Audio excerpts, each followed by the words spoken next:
يتلطف ولا يشعرن بكم أحدا إنهم إن يظهروا عليكم يرجموكم أو يعيدوكم في ملتهم ولن تفلحوا إذا أبدا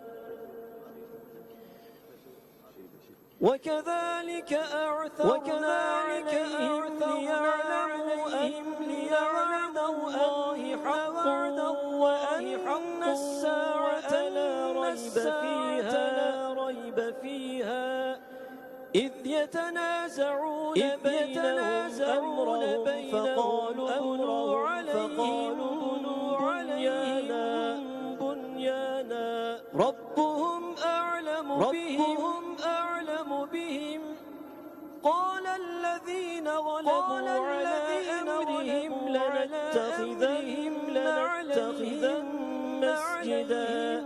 مسجدا سيقولون ثلاثة رابعهم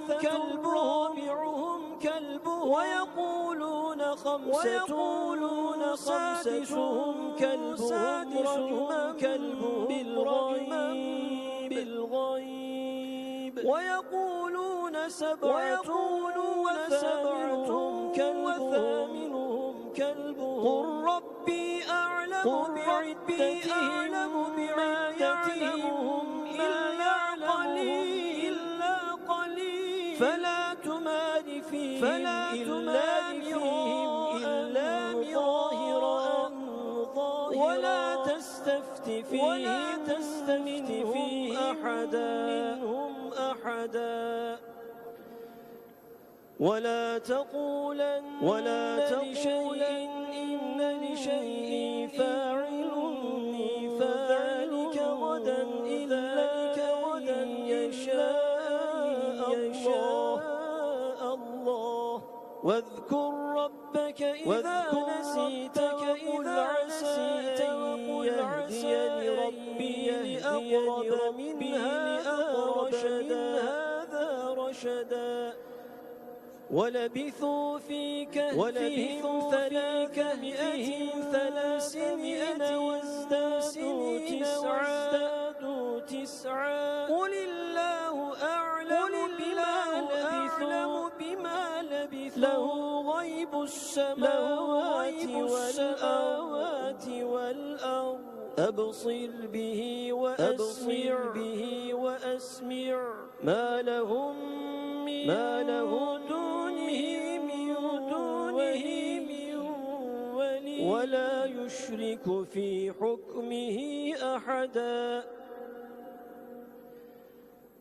واتل ما أوحي إليك من كتاب ربك لا مبدل لكلماته ولن تجد من دونه ملتحدا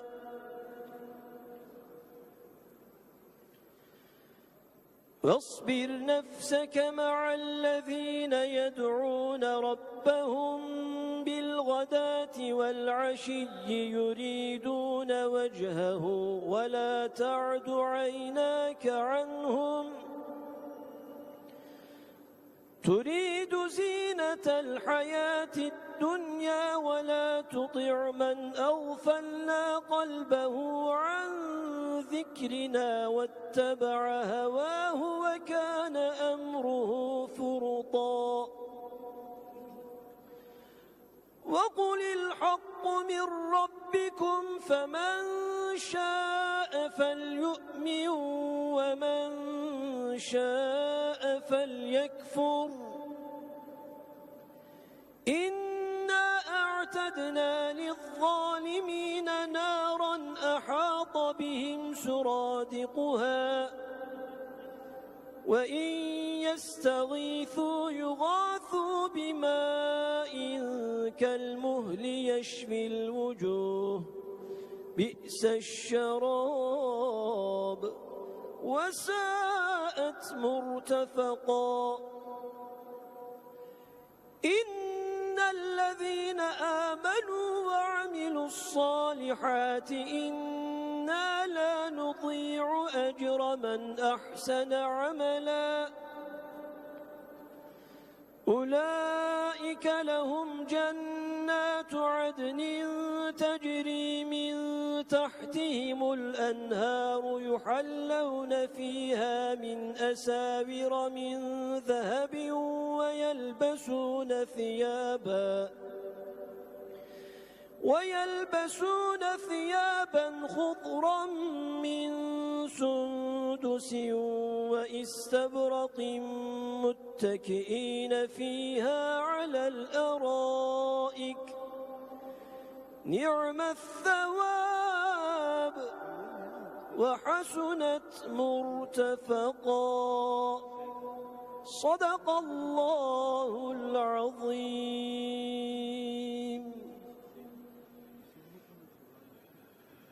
أعوذ بالله من الشيطان الرجيم. بسم الله الرحمن الرحيم. واضرب لهم مثلا الرجلين جعلنا لأحدهما جنتين من أعناب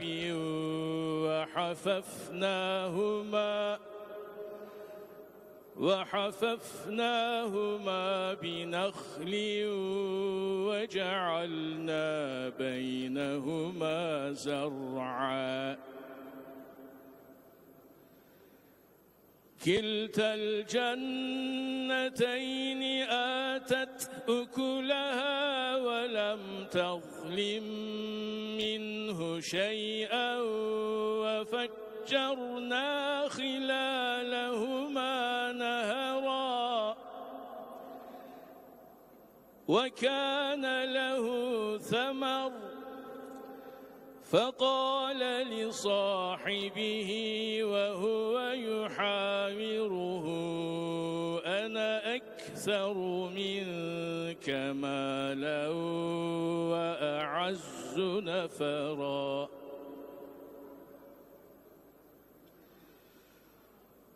ودخل جنته وهو ظالم لنفسه قال ما أظن أن تبيد هذه أبدا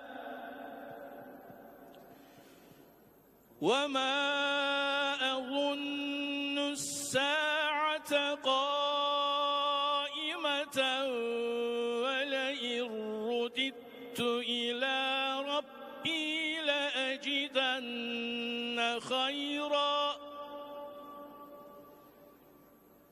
ولئن رددت إلى ربي لأجدن خيرا منها منقلبا قال له صاحبه وهو يحاوره أكفرت بالذي خلقك من تراب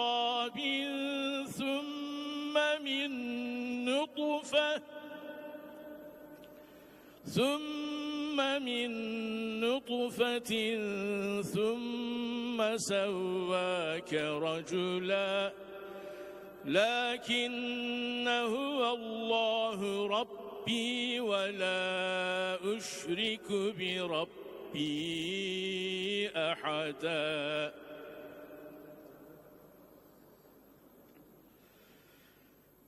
ولولا إذ دخلت جنتك قلت ما شاء الله لا قوة إلا بالله إن ترني أنا أقل منك مالا وولدا فعسى ربي أن يؤتيني خيرا من جنتك ويرسل عليها حسبانا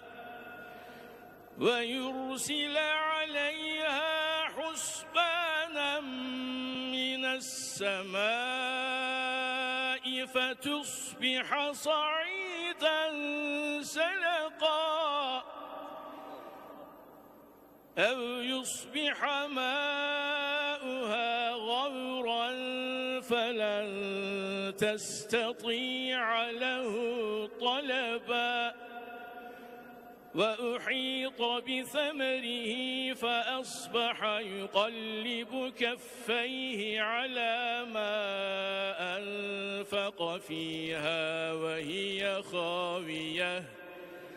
وهي خاوية على عروشها ويقول يا ليتني لم أشرك بربي أحدا ولم تكن له فئة ينصرونه من دون الله وما كان منتصرا هنالك الولاية لله الحق هو خير ثوابا وخير عقبا صدق الله العظيم.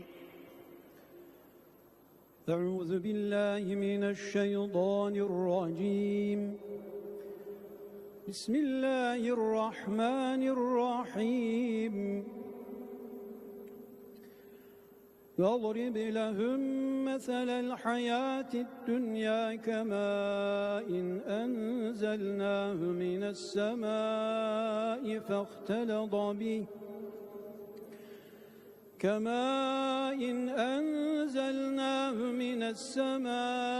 فاختلط به نبات الأرض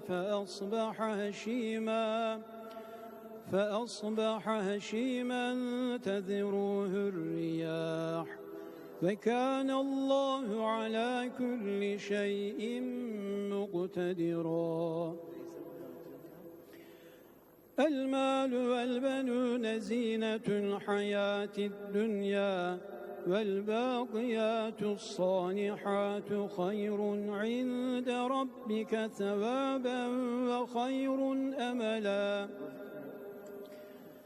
ويوم نسير الجبال وترى الأرض بارزة وحشرناهم فلم نغادر منهم أحدا وعرضوا على ربك صفا لقد جئتمونا كما خلقناكم أول مرة بل زعمتم أن لن نجعل لكم موعدا. ووضع الكتاب فترى المجرمين مشفقين مما فيه ويقولون يا ويلتنا ما لهذا الكتاب لا يغادر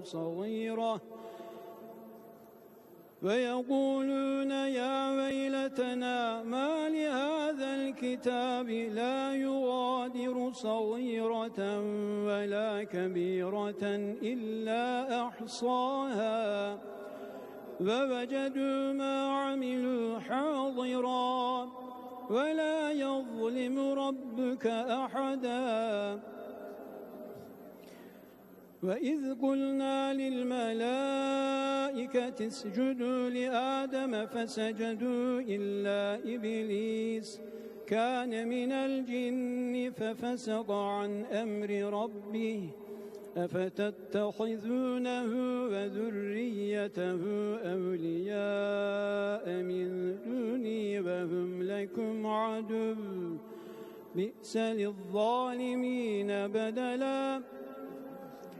ما أشهدتهم خلق السماوات والأرض ولا خلق أنفسهم وما كنت متخذ المضلين عضدا. ويوم يقول نادوا شركائي الذين زعمتم فدعوهم فلم يستجيبوا لهم وجعلنا بينهم موبقا ورأى المجرمون النار فظنوا أنهم مواقعوها ولم يجدوا عنها مصرفا ولقد صرفنا في هذا القرآن للناس من كل مثل وكان الإنسان أكثر شيء جدلا وما منع الناس أن يؤمنوا إذ جاءهم الهدى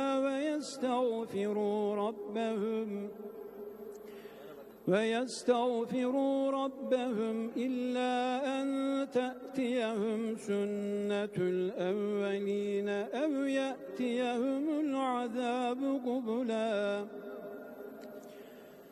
وما نرسل المرسلين إلا مبشرين ومنذرين ويجادل الذين كفروا بالباطل ليدحضوا به الحق واتخذوا آياتي وما أنذروا هزوا ومن أظلم ممن ذكر بآيات ربه فأعرض عنها ونسي ما قدمت يداه إنا جعلنا على قلوبهم أكنة أن يفقهوه وفي آذانهم وقرا وإن تدعهم إلى الهدى فلن يهتدوا إذن أبدا وربك الغفور ذو الرحمة لو يؤاخذهم بما كسبوا لعجل لهم العذاب بل لهم موعد لن يجدوا من دونه موئلا وتلك القرى أهلكناهم لما ظلموا وجعلنا لمهلكهم موعدا صدق الله العظيم. أعوذ بالله من الشيطان الرجيم. بسم الله الرحمن الرحيم.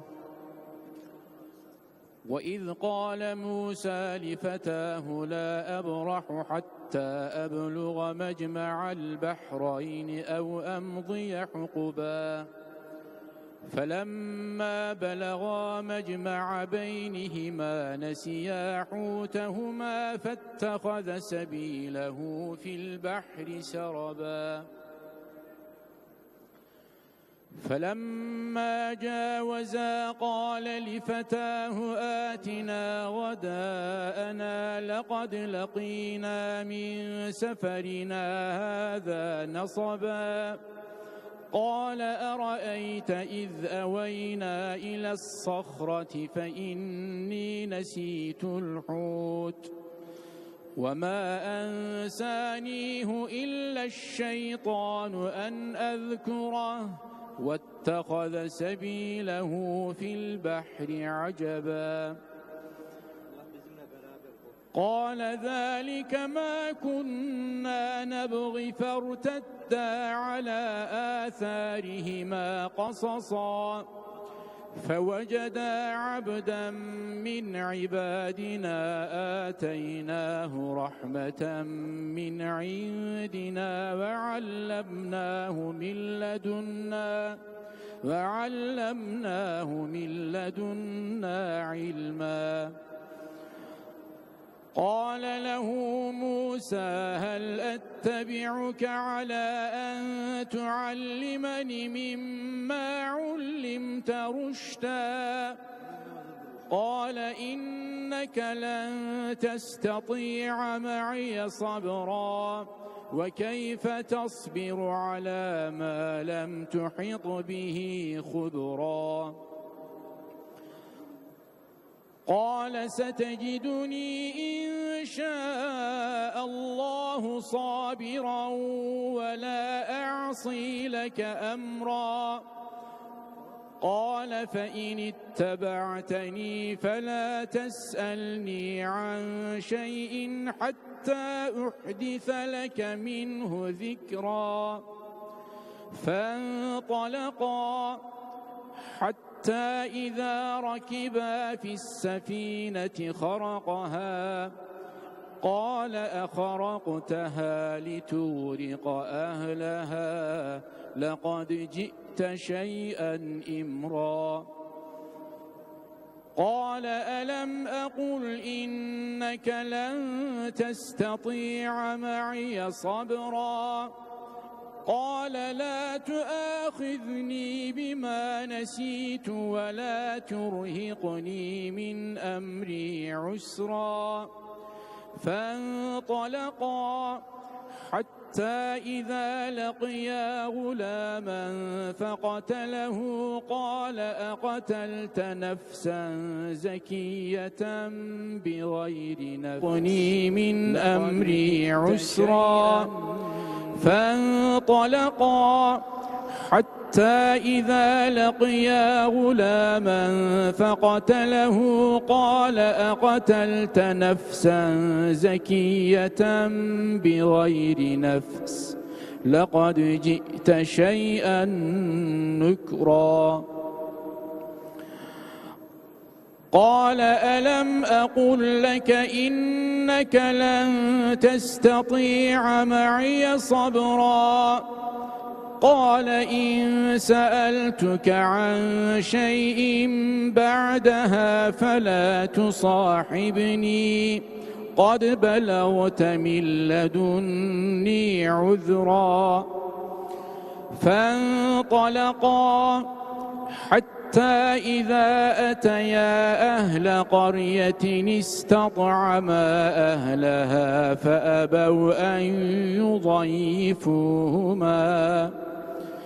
فأبوا أن يضيفوهما فوجدا فيها جدارا يريد أن ينقض فأقامه قال لو شئت لاتخذت عليه أجرا قال هذا فراق بيني وبينك سأنبئك بتأويل ما لم تستطع عليه صبرا صدق الله العظيم.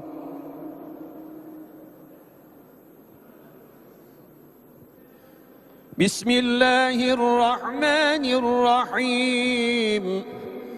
أما السفينة فكانت لمساكين يعملون في البحر فأردت أن أعيبها وكان وراءهم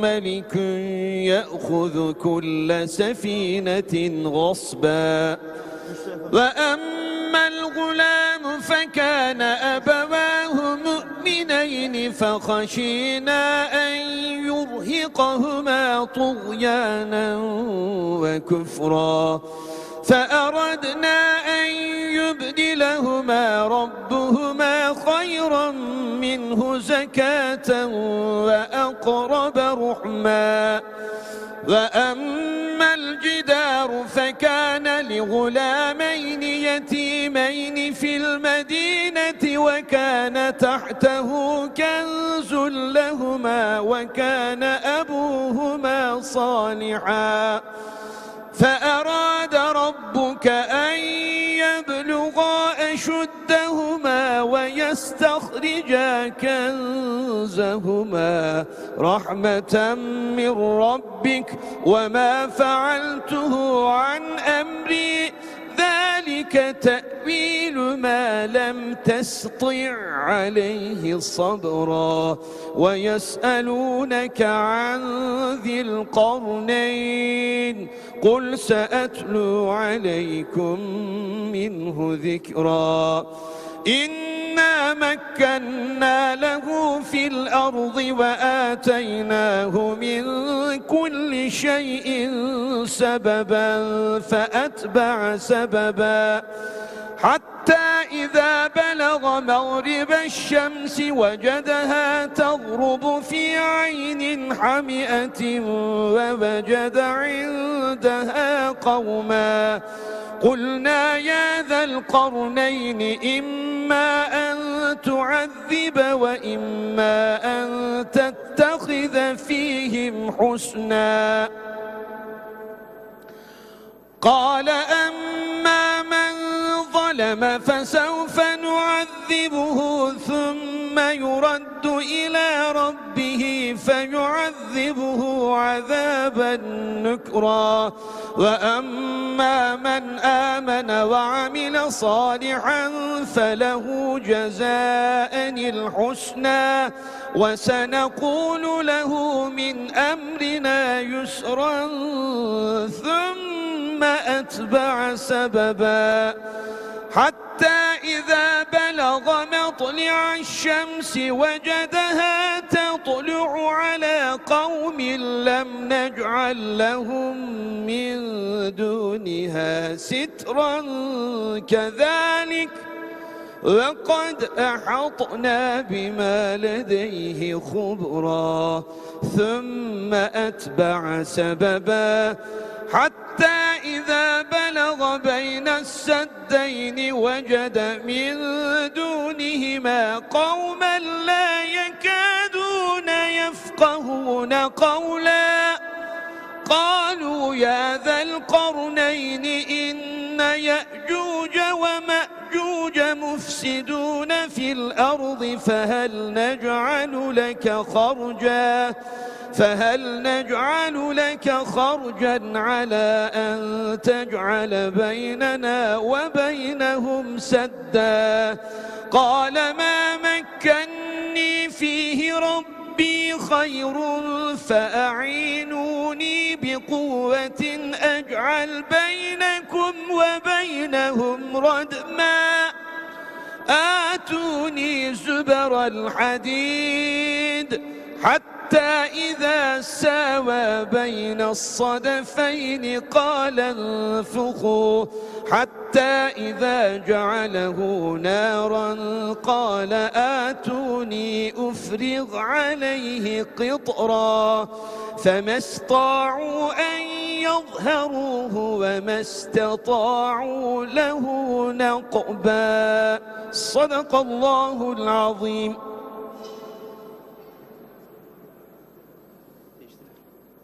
أعوذ بالله من الشيطان الرجيم بسم الله الرحمن الرحيم قال هذا رحمة من ربي فإذا جاء وعد ربي جعله دكاء وكان وعد ربي حقا وتركنا بعضهم يومئذ يموج في بعض ونفخ في الصور فجمعناهم جمعا وعرضنا جهنم يومئذ للكافرين عرضا الذين كانت أعينهم في غطاء عن ذكري وكانوا لا يستطيعون سمعا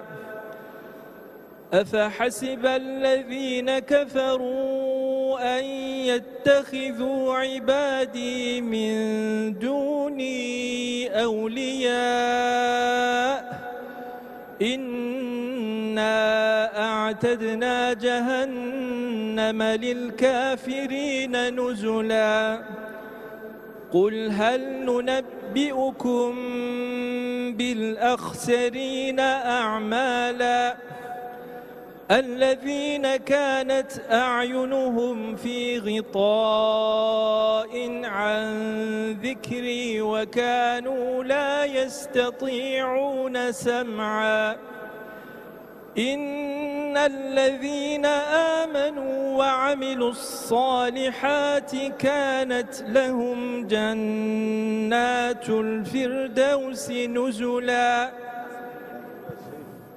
خالدين فيها لا يبغون عنها حولا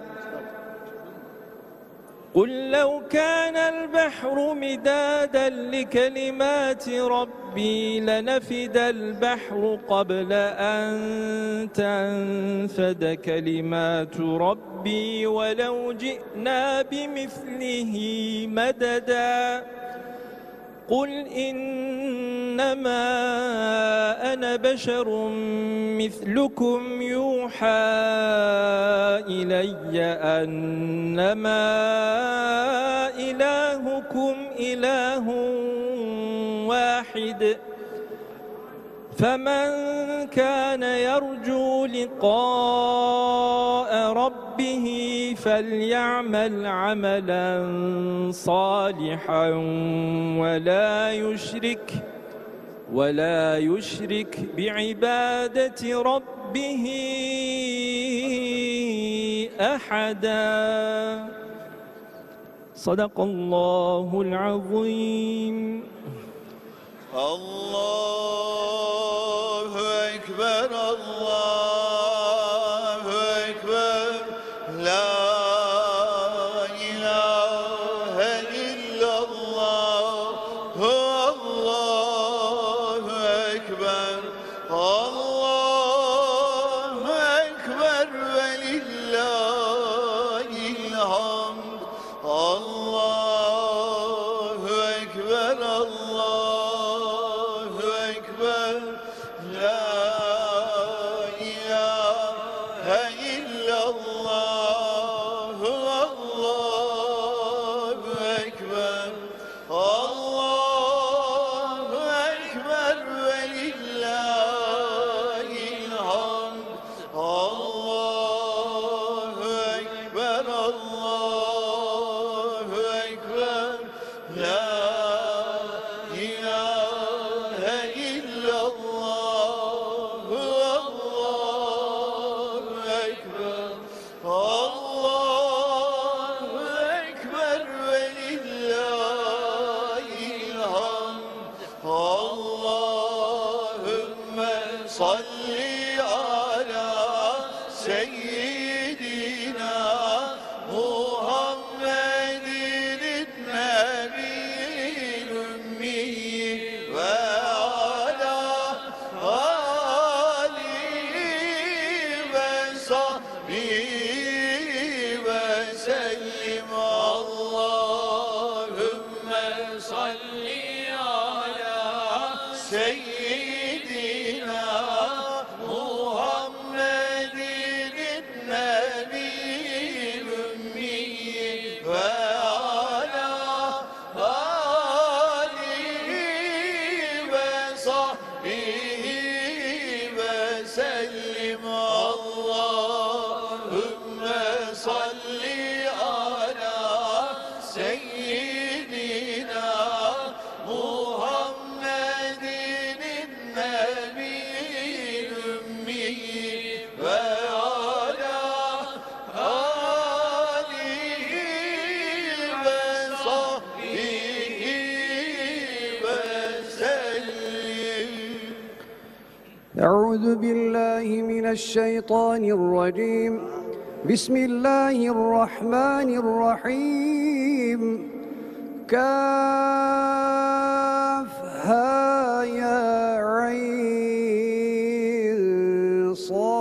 صاد ذكر رحمة ربك عبده زكريا إذ نادى ربه نداء خفيا قال رب إني وهن العظم مني واشتعل الرأس شيبا ولم أكن بدعائك رب شقيا وإني خفت الموالي من ورائي وكانت امرأتي عاقرا فهب لي من لدنك وليا يرثني ويرث من آل يعقوب واجعله رب رضيا يا زكريا إنا نبشرك بغلام اسمه يحيى لم نجعل له من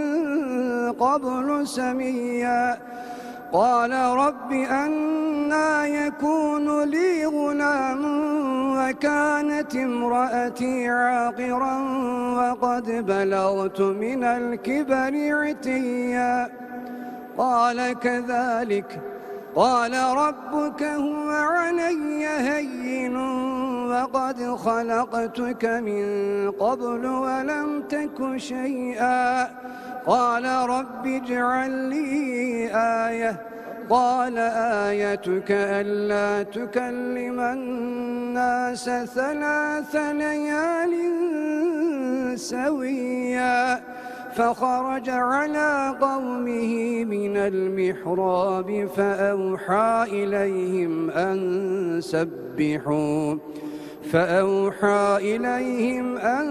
سبحوا بكرة وعشيا يا يحيى خذ الكتاب بقوة وآتيناه الحكم صبيا وحنانا من لدنا وزكاة وكان تقيا وبرا بوالديه ولم يكن جبارا عصيا وسلام عليه يوم ولد ويوم يموت وسلام عليه يوم ولد ويوم يموت ويوم يبعث حيا صدق الله العظيم. أعوذ بالله من الشيطان الرجيم. بسم الله الرحمن الرحيم. واذكر في الكتاب مريم إذ انتبذت من أهلها مكانا شرقيا فاتخذت من دونهم حجابا فأرسلنا إليها روحنا فتمثل لها بشرا سويا قالت إني أعوذ بالرحمن منك إن كنت تقيا قال إنما أنا رسول ربك لأهب لك غلاما زكيا قالت أنى يكون لي غلام ولم يمسسني بشر ولم أك بغيا قال كذلك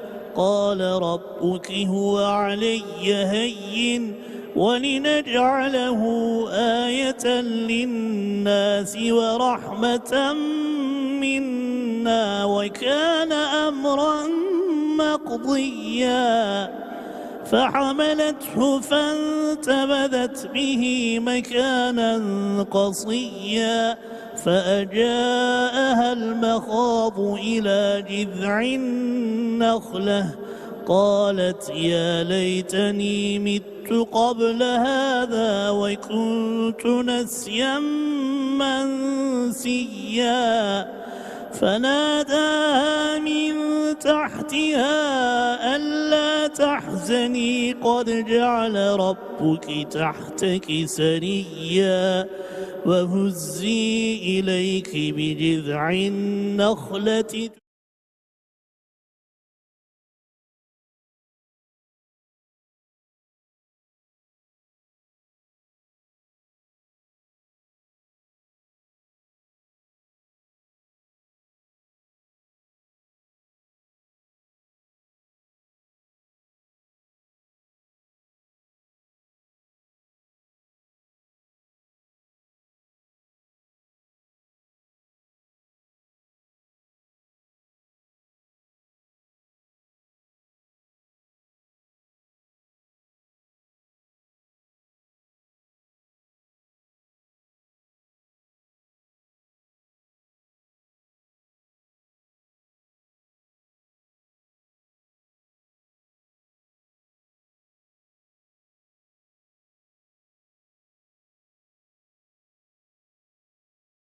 المهد صبيا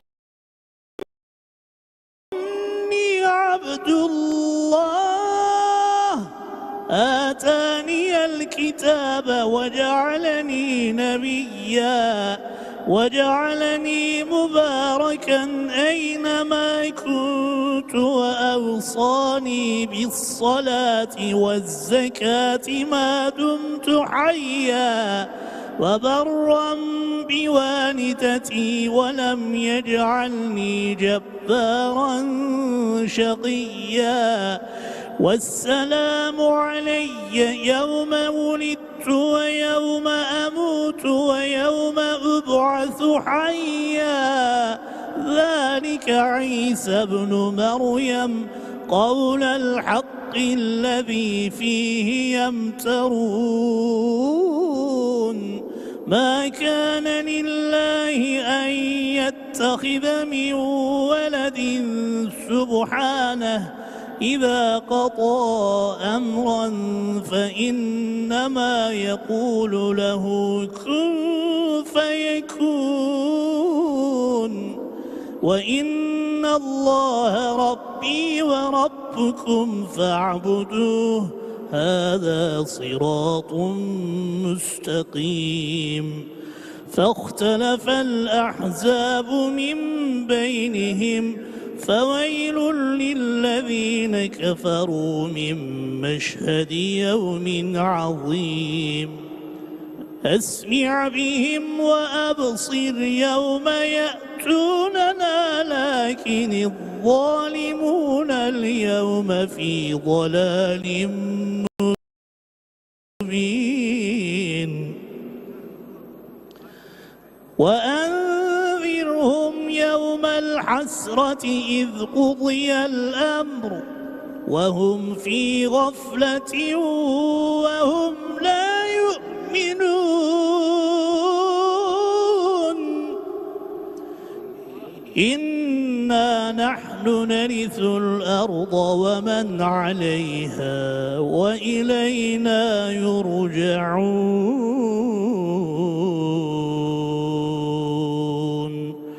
صدق الله العظيم. بسم الله الرحمن الرحيم واذكر في الكتاب إبراهيم إنه كان صديقا نبيا إذ قال لأبيه يا أبت لم تعبد ما لا يسمع ولا يبصر ولا يغني عنك شيئا يا أبت إني قد جاءني من العلم ما لم يأتك فاتبعني أهدك صراطا سويا يا أبت لا تعبد الشيطان إن الشيطان كان للرحمن عصيا يا أبت إني أخاف أن يمسك عذاب من الرحمن فتكون للشيطان وليا قال أراغب أنت عن آلهتي يا إبراهيم لئن لم تنته لأرجمنك واهجرني مليا قال سلام عليك سأستغفر لك ربي إنه كان بي حفيا وأعتزلكم وما تدعون من دون الله وأدعو ربي عسى ألا أكون بدعائك رب شقيا فلما اعتزلهم وما يعبدون من دون الله وهبنا له إسحاق ويعقوب وكلا جعلنا نبيا ووهبنا لهم من رحمتنا وجعلنا لهم لسان صدق عليا واذكر في الكتاب موسى إنه كان مخلصا وكان رسولا نبيا وناديناه من جانب الطور الأيمن وقربناه نجيا ووهبنا له من رحمتنا أخاه هارون نبيا. صدق الله العظيم. أعوذ بالله من الشيطان الرجيم. بسم الله الرحمن الرحيم. واذكر في الكتاب إسماعيل إنه كان صادق الوعد وكان رسولا نبيا وكان يأمر أهله بالصلاة والزكاة وكان عند ربه مرضيا. واذكر في الكتاب إدريس إنه كان صديقا نبيا ورفعناه مكانا عليا. أولئك الذين أنعم الله عليهم من النبيين من ذرية آدم وممن حملنا مع نوح ومن ذرية إبراهيم وإسرائيل وممن هدينا واجتبينا إذا تتلى عليهم آيات الرحمن خروا سجدا وبكيا. فخلف من بعدهم خلف أضاعوا الصلاة واتبعوا الشهوات فسوف يلقون غيا. إلا من تاب وآمن وعمل صالحا فأولئك يدخلون الجنة ولا يظلمون شيئا. جنات عدن التي وعد الرحمن عباده بالغيب إنه كان وعده مأتيا. لا يسمعون فيها لغوا إلا سلاما ولهم رزقهم فيها بكرة وعشيا.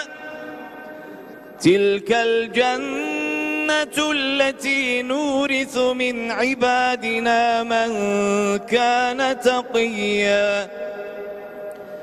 وما نتنزل إلا بأمر ربك له ما بين أيدينا وما خلفنا وما بين ذلك وما كان ربك نسيا.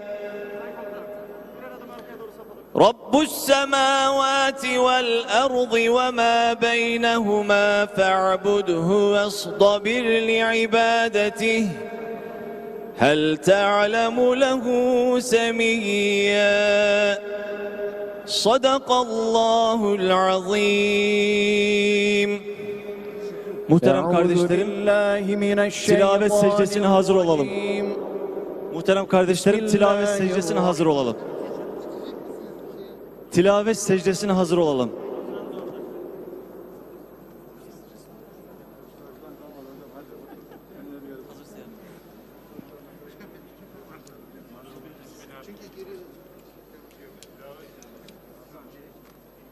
Allah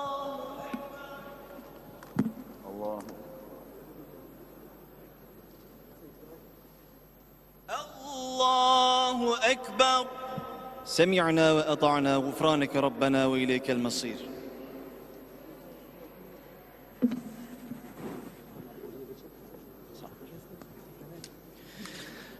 أعوذ بالله من الشيطان الرجيم. بسم الله الرحمن الرحيم. ويقول الإنسان أإذا ما مت لسوف أخرج حيا أولا يذكر الإنسان أنا خلقناه من قبل ولم يك شيئا فوربك لنحشرنهم والشياطين ثم لنحضرنهم حول جهنم جثيا ثم لننزعن من كل شيعة أيهم أشد على الرحمن عتيا ثم لنحن أعلم بالذين هم أولى بها صليا وإن منكم إلا واردها كان على ربك حتما مقضيا ثم ننجي الذين اتقوا ونذر الظالمين فيها جثيا وإذا تتلى عليهم آياتنا بينات قال الذين كفروا للذين آمنوا أي الفريقين خير وأحسن نديا وكم أهلكنا قبلهم من قرن هم أحسن أثاثا ورئيا قل من كان في الضلالة فليمدد له الرحمن مدا حتى إذا رأوا ما يوعدون إما العذاب وإما الساعة فسيعلمون من هو شر مكانا وأضعف جندا ويزيد الله الذين اهتدوا هدى والباقيات الصالحات خير عند ربك ثوابا وخير مردا أفرأيت الذي كفر بآياتنا وقال لأوتين مالا وولدا اطلع الغيب أم اتخذ عند الرحمن عهدا كلا سنكتب ما يقول ونمد له من العذاب مدا ونرثه ما يقول ويأتينا فردا واتخذوا من دون الله آلهة ليكونوا لهم عزا كلا سيكفرون بعبادتهم ويكونون عليهم ضدا صدق الله العظيم. أعوذ بالله من الشيطان الرجيم بسم الله الرحمن الرحيم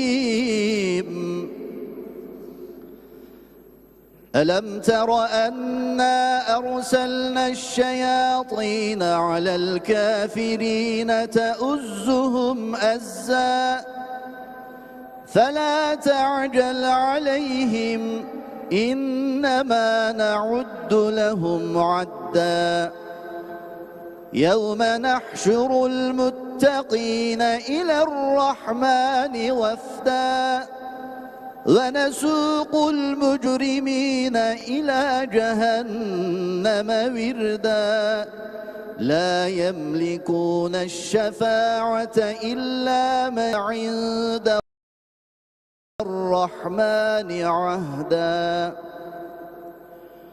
وقالوا اتخذ الرحمن ولدا لقد جئتم شيئا إدا تكاد السماوات يتفطرن منه وتنشق الأرض وتخر الجبال هدا أن دعوا للرحمن ولدا وما ينبغي للرحمن أن يتخذ ولدا إن كل من في السماوات والأرض إلا آتي الرحمن عبدا لقد أحصاهم وعدهم عدا وكلهم آتيه يوم القيامة فردا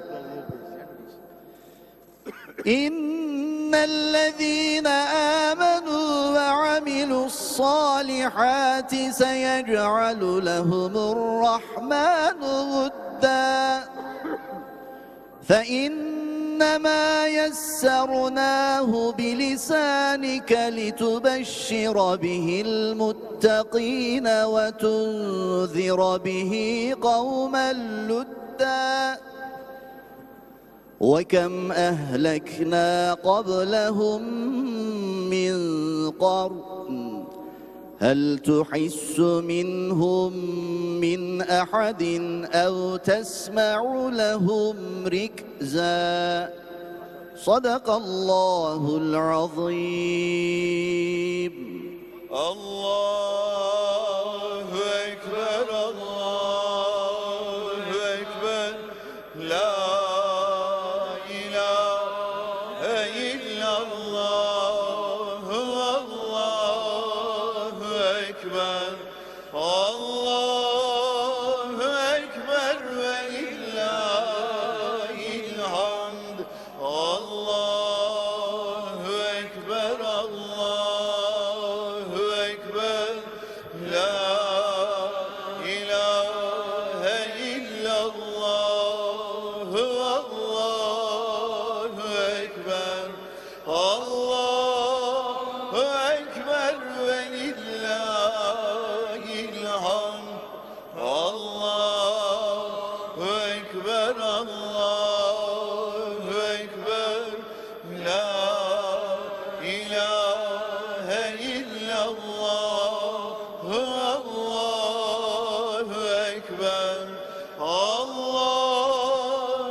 أعوذ بالله من الشيطان الرجيم.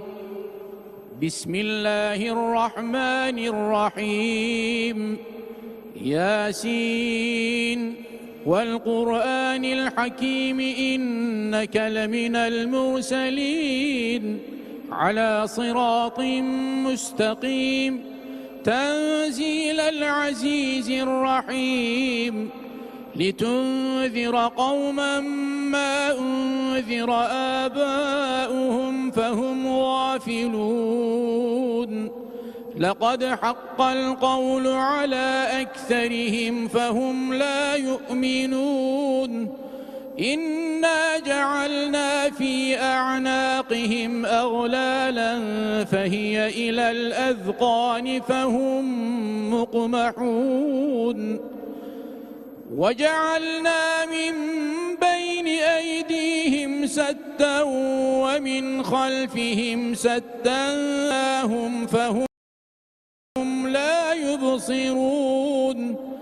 وسواء عليهم أأنذرتهم أم لم تنذرهم لا يؤمنون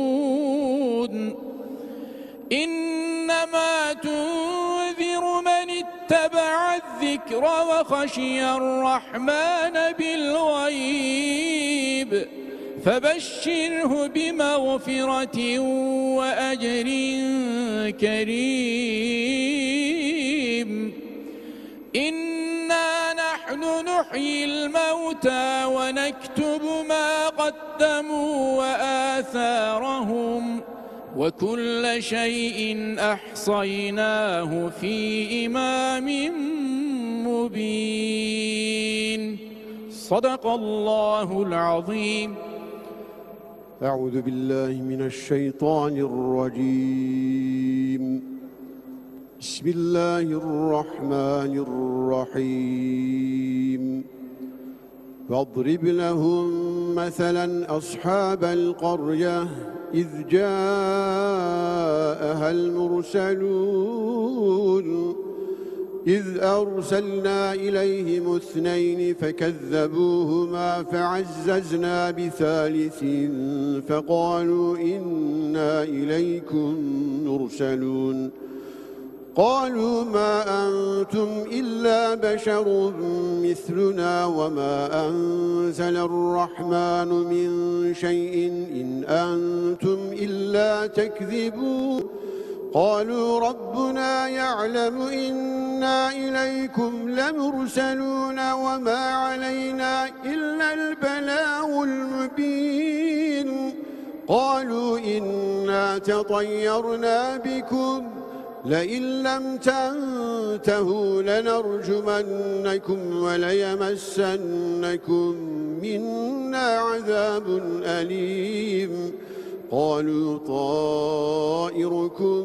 معكم أئن ذكرتم بل أنتم قوم مسرفون وجاء من أقصى المدينة رجل يسعى قال يا قوم اتبعوا المرسلين اتبعوا من لا يسألكم أجرا وهم مهتدون وما لي لا أعبد الذي فطرني وإليه ترجعون أأتخذ من دونه آلهة إن يردني الرحمن بضر لا تغن عني شفاعتهم شيئا ولا ينقذون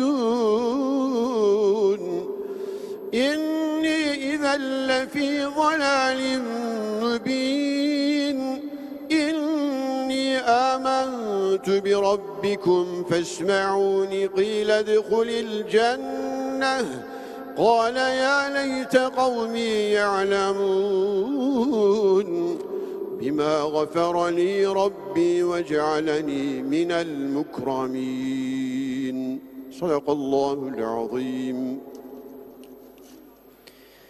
أعوذ بالله من الشيطان الرجيم. بسم الله الرحمن الرحيم. وما أنزلنا على قومه من بعده من جند من السماء وما كنا منزلين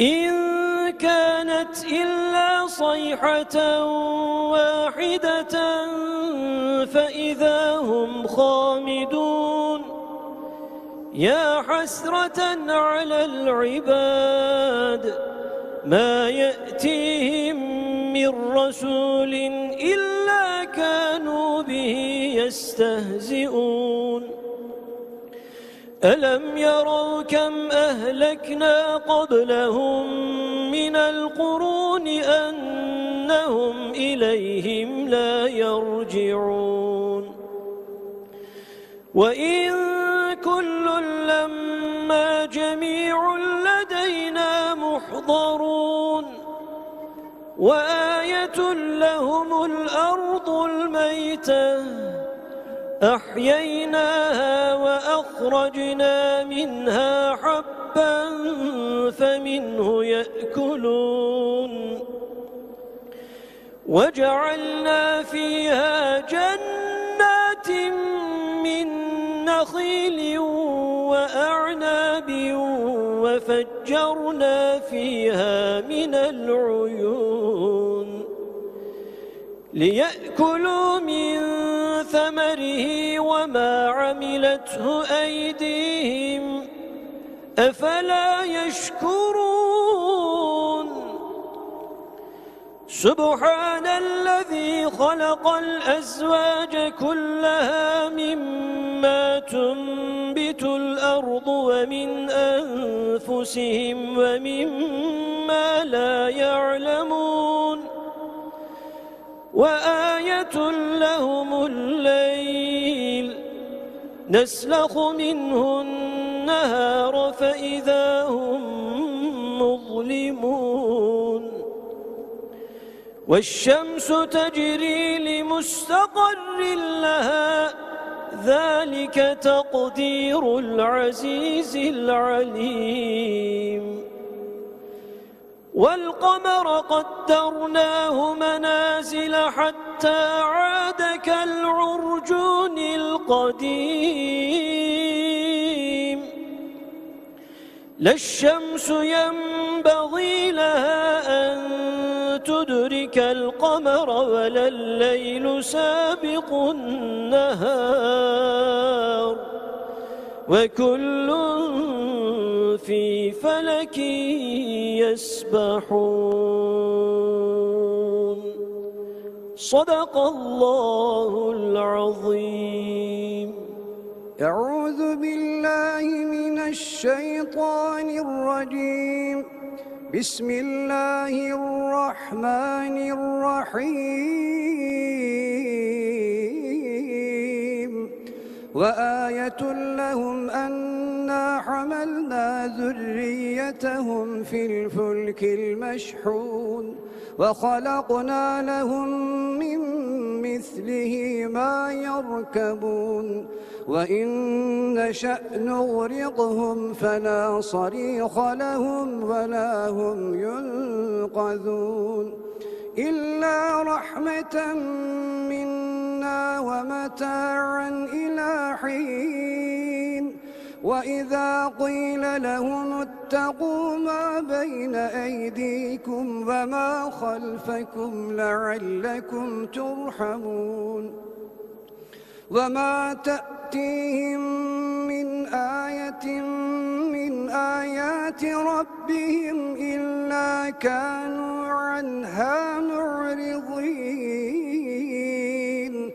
وإذا قيل لهم أنفقوا مما رزقكم الله قال الذين كفروا للذين آمنوا أنطعم من لو يشاء الله أطعمه إن أنتم إلا في ضلال مبين ويقولون متى هذا الوعد إن كنتم صادقين ما ينظرون إلا صيحة واحدة تأخذهم وهم يخصمون فلا يستطيعون توصية ولا إلى أهلهم يرجعون ونفخ في الصور فإذا هم من الأجداث إلى ربهم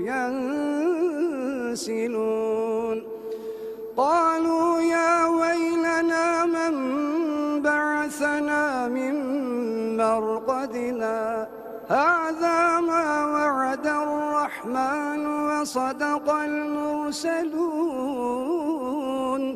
إن كانت إلا صيحة واحدة فإذا هم جميع لدينا محضرون فاليوم لا تظلم نفس شيئا ولا تجزون إلا ما كنتم تعملون صدق الله العظيم.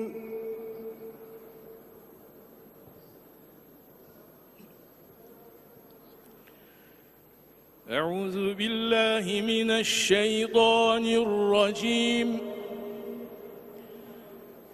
بسم الله الرحمن الرحيم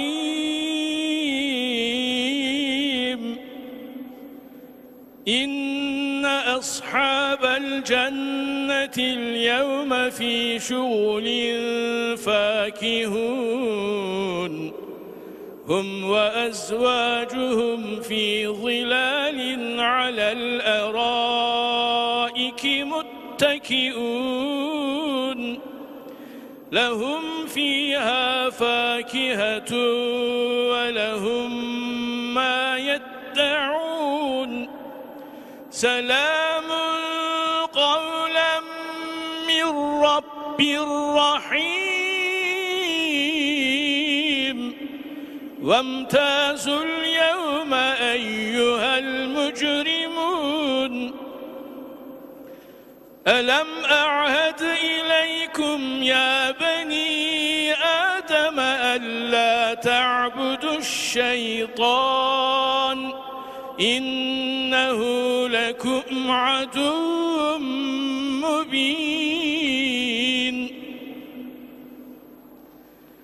وأن اعبدوني هذا صراط مستقيم ولقد أضل منكم جبلا كثيرا أفلم تكونوا تعقلون هذه جهنم التي كنتم توعدون اصلوها اليوم بما كنتم تكفرون اليوم نختم على أفواههم وتكلمنا أيديهم وتشهد أرجلهم بما كانوا يكسبون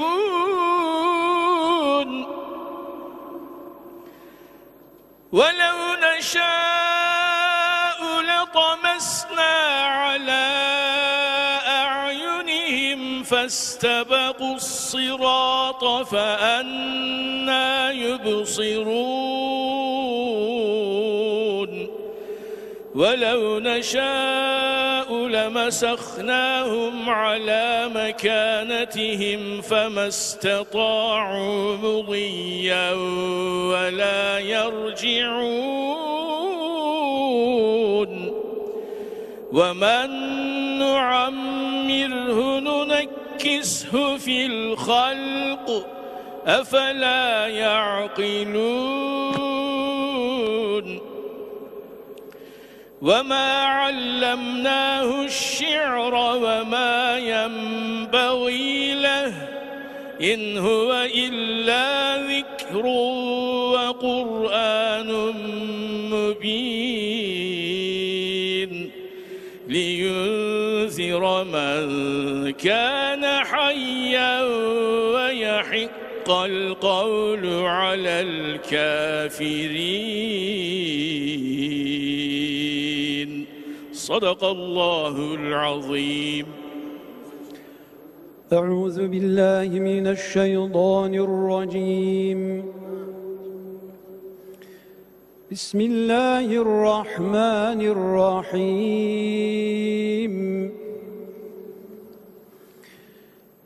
أولم يروا أنا خلقنا لهم مما عملت أيدينا أنعاما فهم لها مالكون وذللناها لهم فمنها ركوبهم ومنها يأكلون ولهم فيها منافع ومشارب أفلا يشكرون واتخذوا من دون الله آلهة لعلهم ينصرون لا يستطيعون نصرهم وهم لهم جند محضرون فلا يحزنك قولهم إنا نعلم ما يسرون وما يعلنون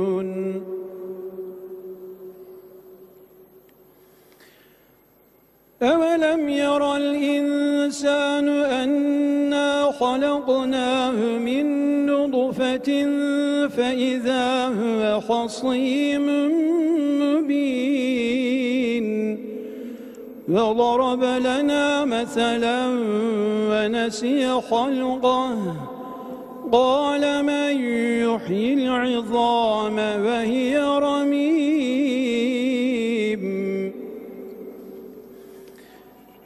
قل يحييها الذي أنشأها أول مرة وهو بكل خلق عليم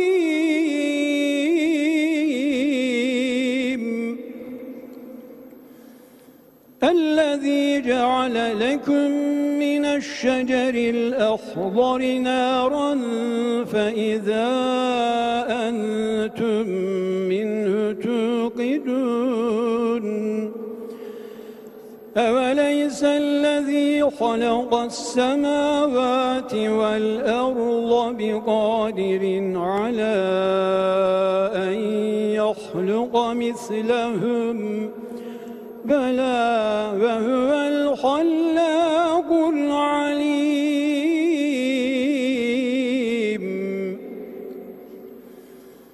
إنما أمره إذا أراد شيئا أن يقول له كن فيكون فسبحان الذي بيده ملكوت كل شيء وإليه ترجعون صدق الله العظيم الله أكبر الله أكبر لا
أعوذ بالله من الشيطان الرجيم بسم الله الرحمن الرحيم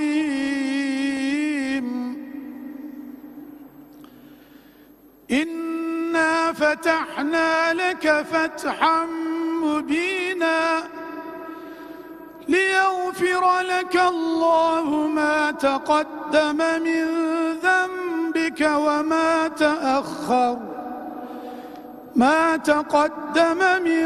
ذنبك وما تأخر ويتم نعمته عليك ويتم نعمته عليك ويهديك صراطا مستقيما وينصرك الله نصرا عزيزا هو الذي أنزل السكينة في قلوب المؤمنين ليزدادوا إيمانا مع إيمانهم ولله جنود السماوات والأرض وكان الله عليما حكيما ليدخل المؤمنين والمؤمنات جنات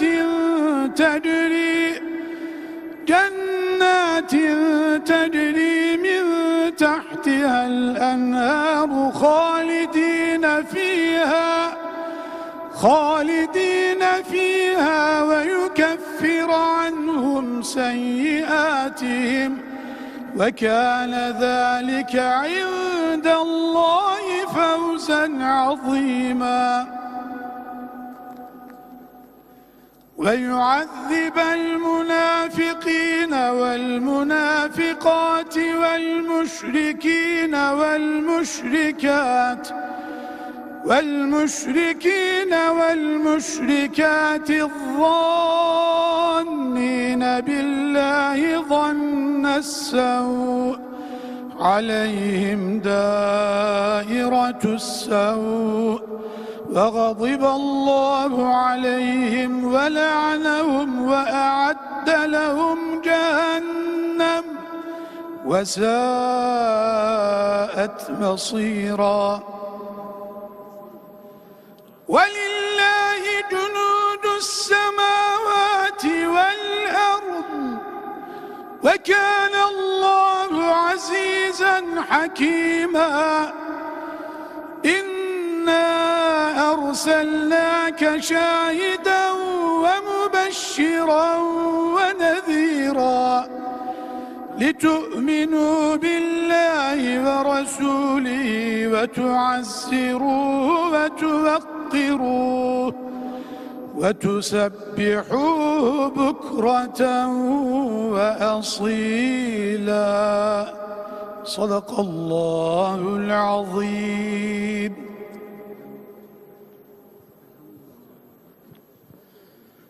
أعوذ بالله من الشيطان الرجيم. بسم الله الرحمن الرحيم. إن الذين يبايعونك إنما يبايعون الله يد الله فوق أيديهم فمن نكث فإنما ينكث على نفسه ومن أوفى بما عاهد عليه الله فسيؤتيه أجرا عظيما. سيقول لك المخلفون من الأعراب شغلتنا أموالنا وأهلنا فاستغفر لنا يقولون بألسنتهم ما ليس في قلوبهم قل فمن يملك لكم من الله شيئا إن أراد بكم ضرا أو أراد بكم نفعا بل كان الله بما تعملون خبيرا. بل ظننتم أن لن ينقلب الرسول والمؤمنون إلى أهليهم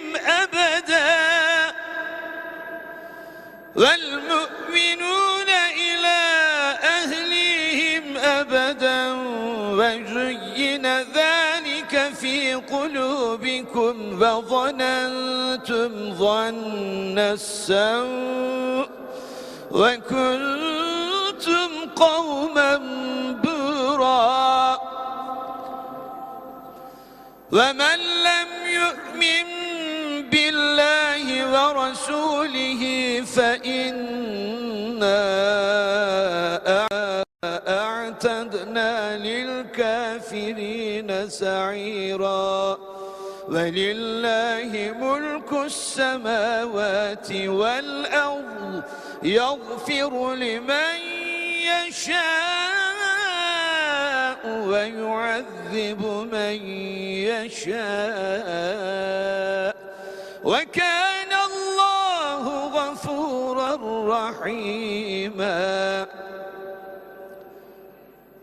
سيقول المخلفون إذا انطلقتم إلى مغانم لتأخذوها ذرونا نتبعكم يريدون أن يبدلوا كلام الله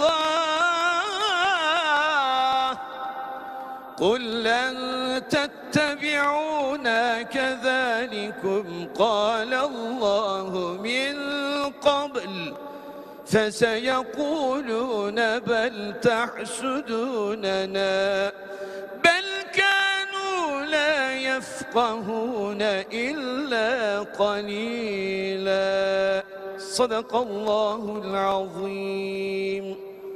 أعوذ بالله من الشيطان الرجيم.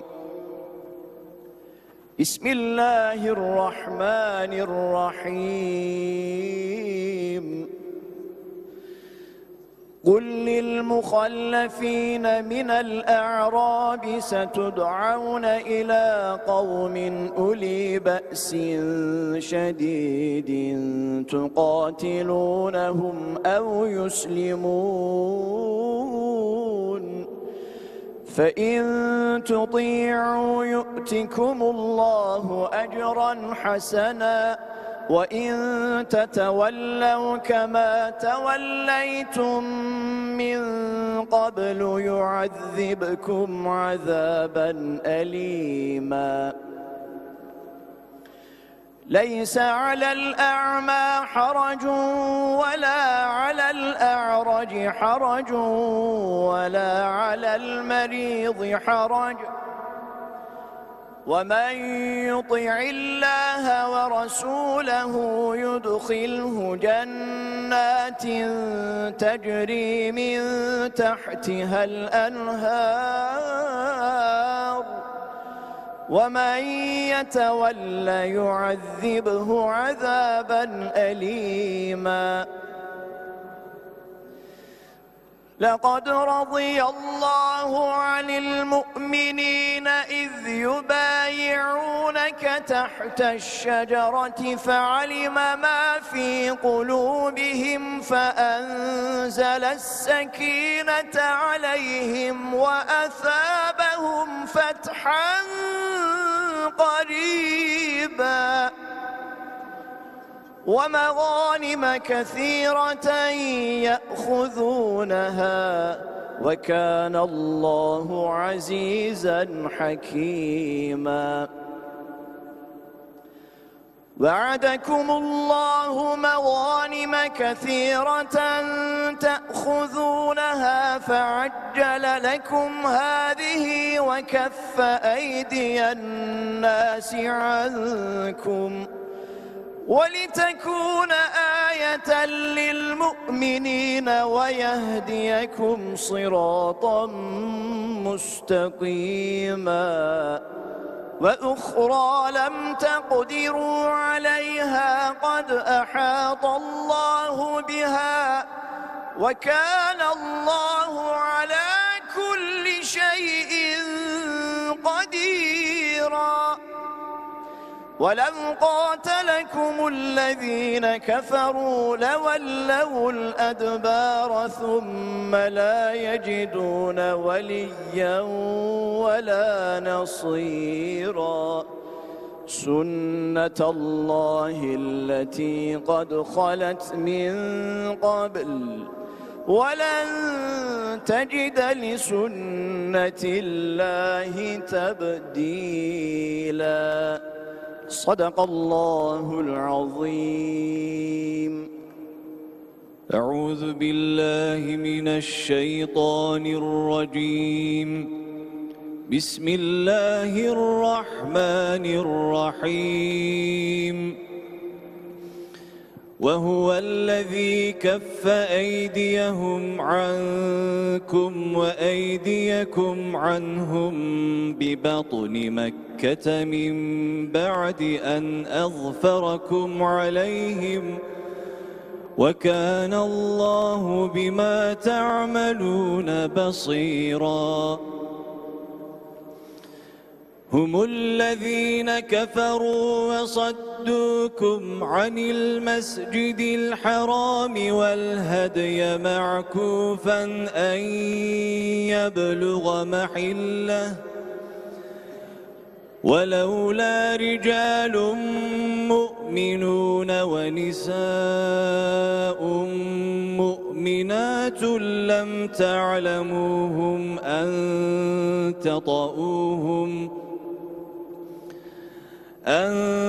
تطؤوهم فتصيبكم منهم معرة بغير علم ليدخل الله في رحمته من يشاء.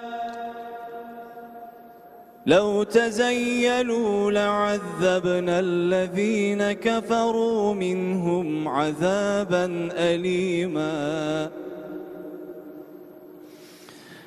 إذ جعل الذين كفروا في قلوبهم الحمية حمية الجاهلية فأنزل الله سكينته على رسوله وعلى المؤمنين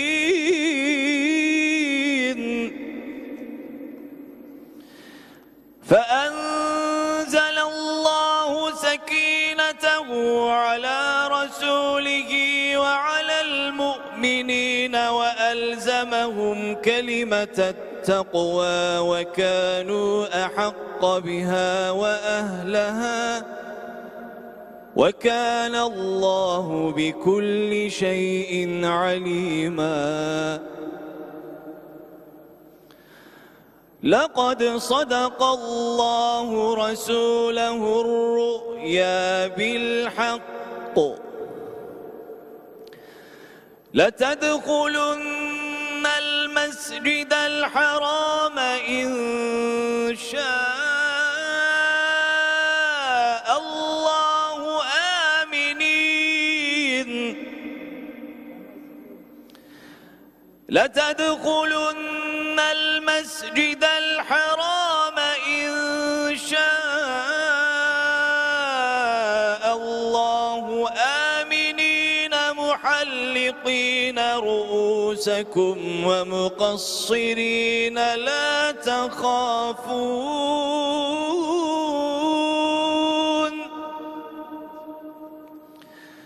فعلم ما لم تعلموا فجعل من دون ذلك فتحا قريبا. هو الذي أرسل رسوله بالهدى ودين الحق ليظهره على الدين كله وكفى بالله شهيدا. صدق الله العظيم. أعوذ بالله من الشيطان الرجيم. بسم الله الرحمن الرحيم. محمد رسول الله والذين معه أشداء على الكفار رحماء بينهم تراهم ركعا سجدا سجدا يبتغون فضلا من الله ورضوانا سيماهم في وجوههم من أثر السجود ذلك مثلهم في التوراة ومثلهم في الإنجيل كزرع أخرج شطأه فآزره فاستغلظ فاستوى على سوقه يعجب الزراع ليغيظ بهم الكفار وعد الله الذين آمنوا وعملوا الصالحات منهم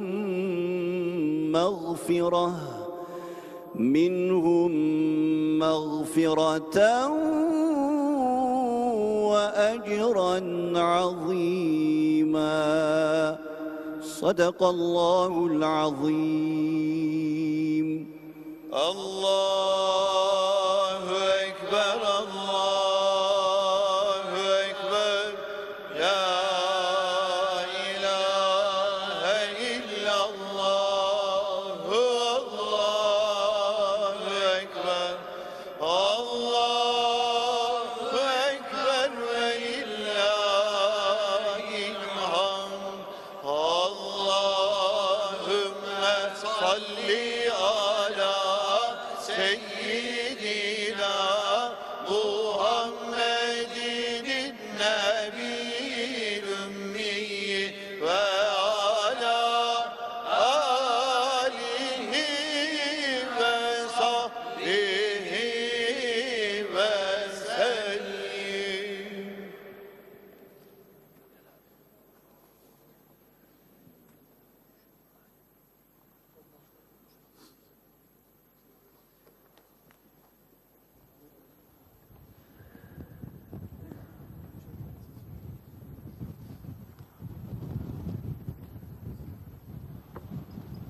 Ses.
Ses.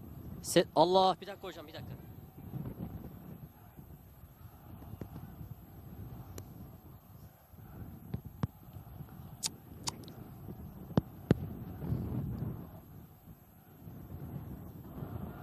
Abi başlıyoruz. Tamam.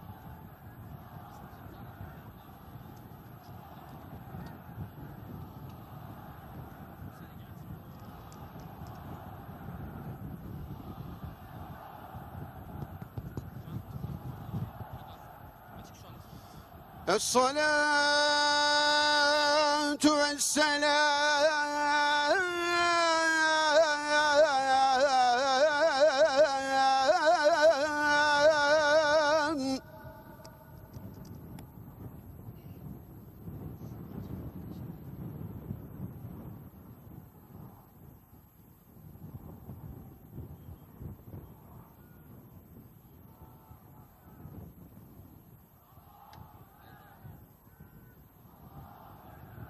Hacı Emre Hoca çıktı.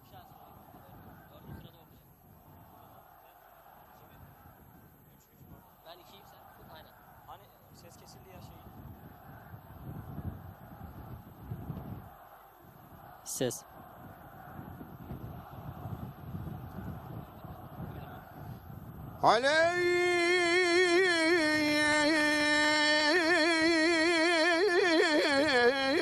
عليك يا سيدنا يا رسول الله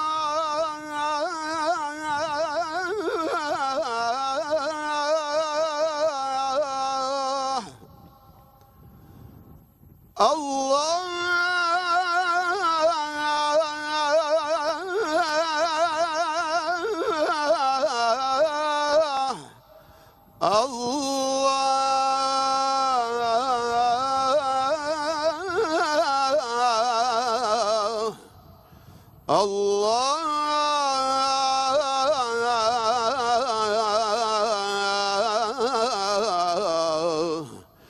يا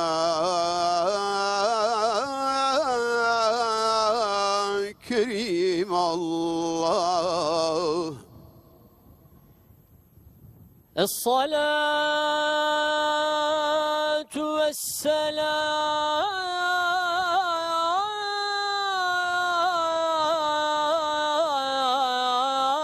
والسلام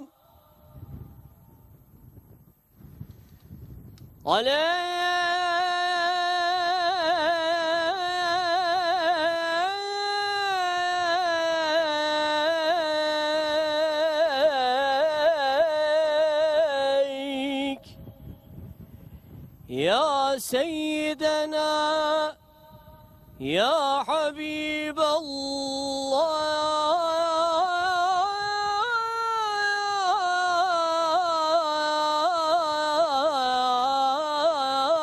الله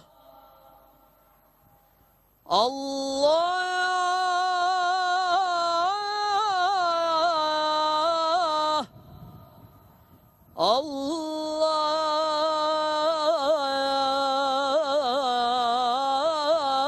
الله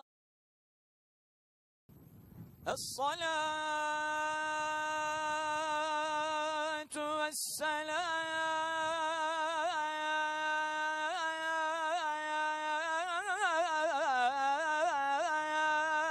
والسلام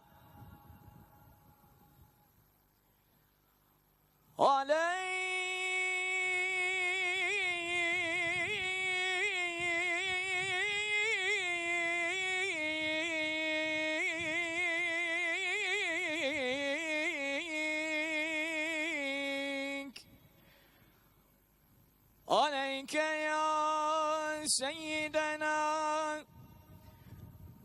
يا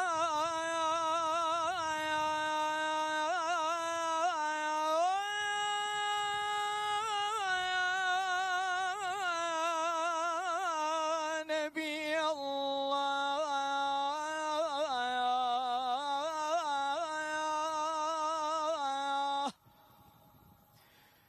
الله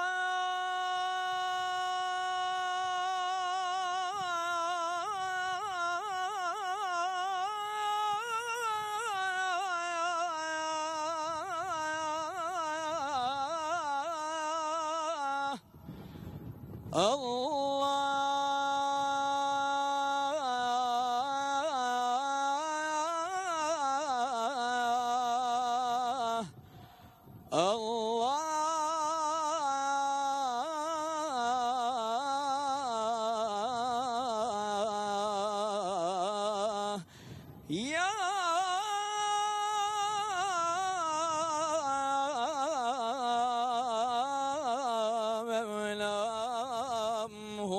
مولاه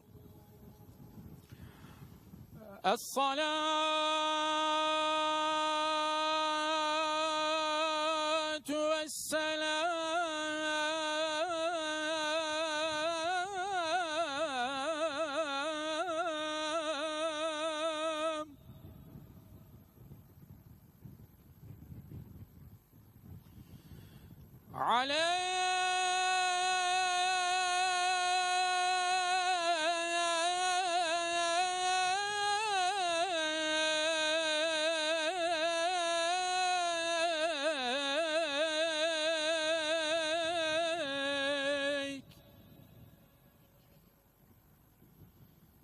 عليك يا سيدنا يا نور عرش الله.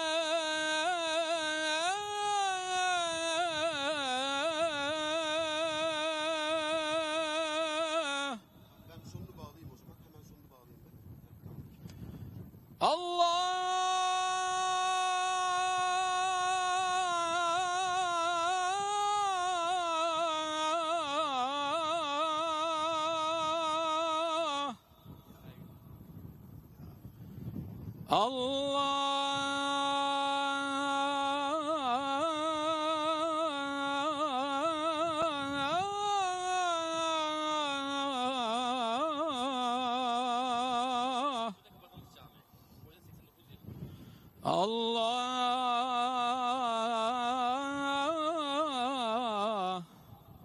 ya Mevlammuhu. الصلاة والسلام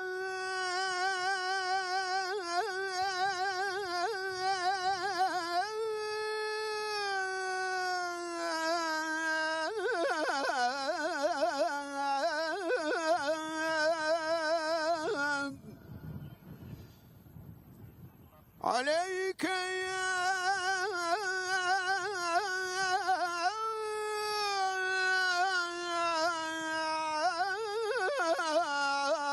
سيدنا وسندنا ومولانا محمدا.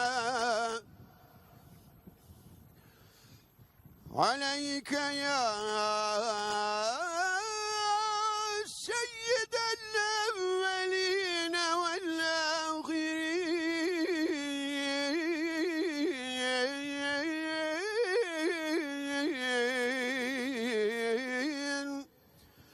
وسلام على المرسلين والحمد لله رب العالمين.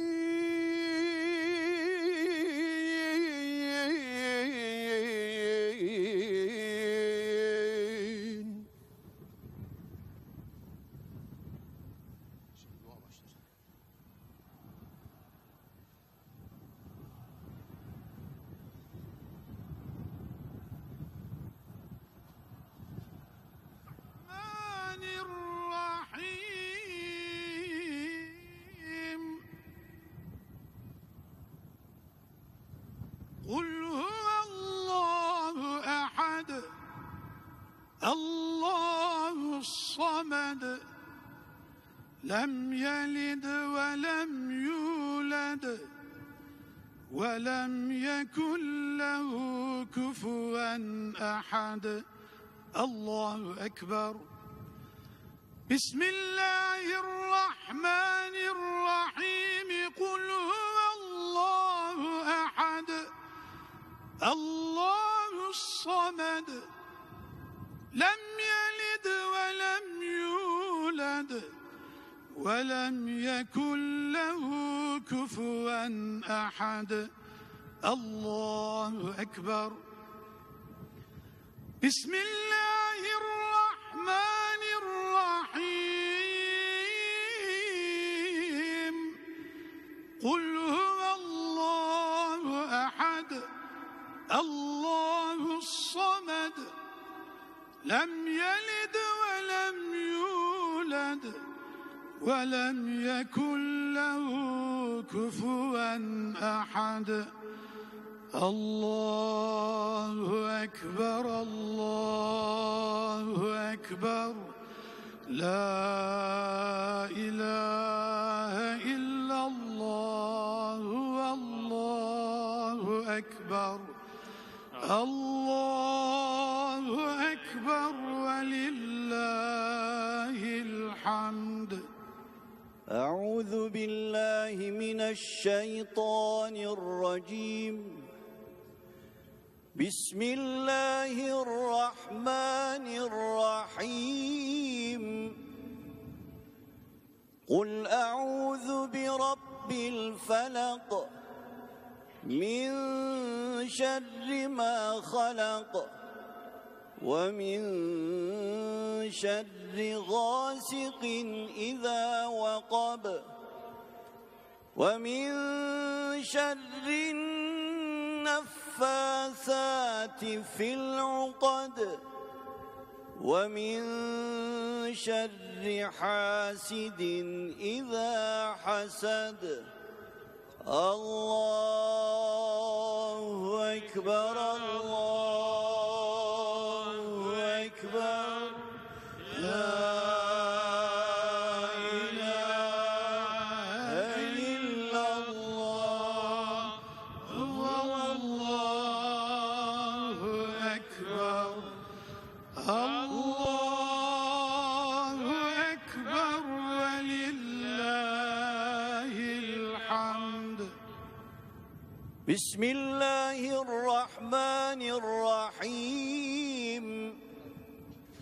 قل أعوذ برب الناس ملك الناس إله الناس من شر الوسواس الخناس الذي يوسوس في صدور الناس من الجنة والناس. الله أكبر الله أكبر لا إله إلا الله الله أكبر الله أكبر ولله الحمد.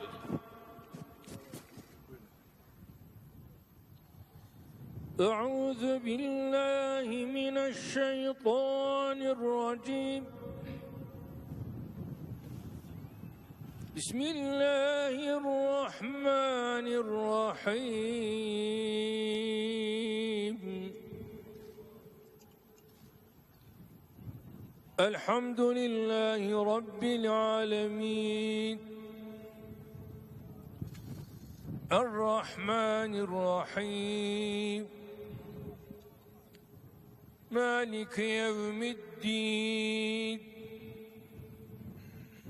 إياك نعبد وإياك نستعين. اهدنا الصراط المستقيم صراط الذين أنعمت عليهم غير المغضوب عليهم ولا الضالين.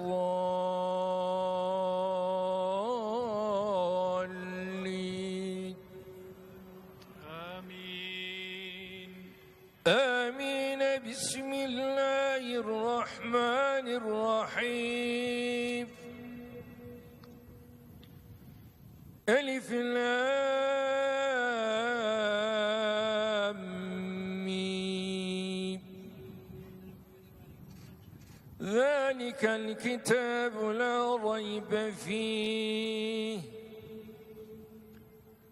هدى للمتقين الذين يؤمنون بالغيب ويقيمون الصلاة ومما رزقناهم ينفقون.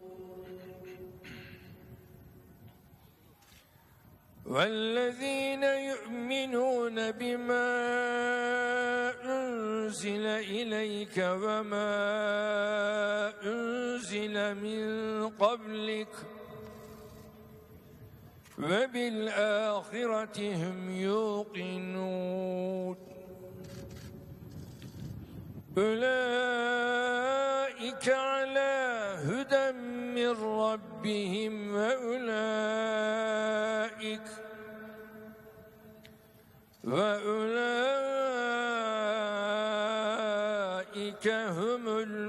تفلحون صدق الله العظيم. آمين. أعوذ بالله من الشيطان الرجيم.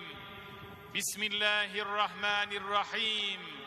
الحمد لله رب العالمين.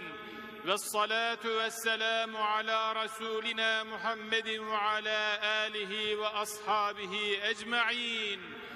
اللهم ربنا يا ربنا تقبل منا إنك أنت السميع العليم وتب علينا يا مولانا إنك أنت التواب الرحيم واهدني واهدنا ووفقنا إلى الحق وإلى طريق مستقيم ببركة ختمات القرآن العظيم وبحرمة حبيبك ورسولك الكريم.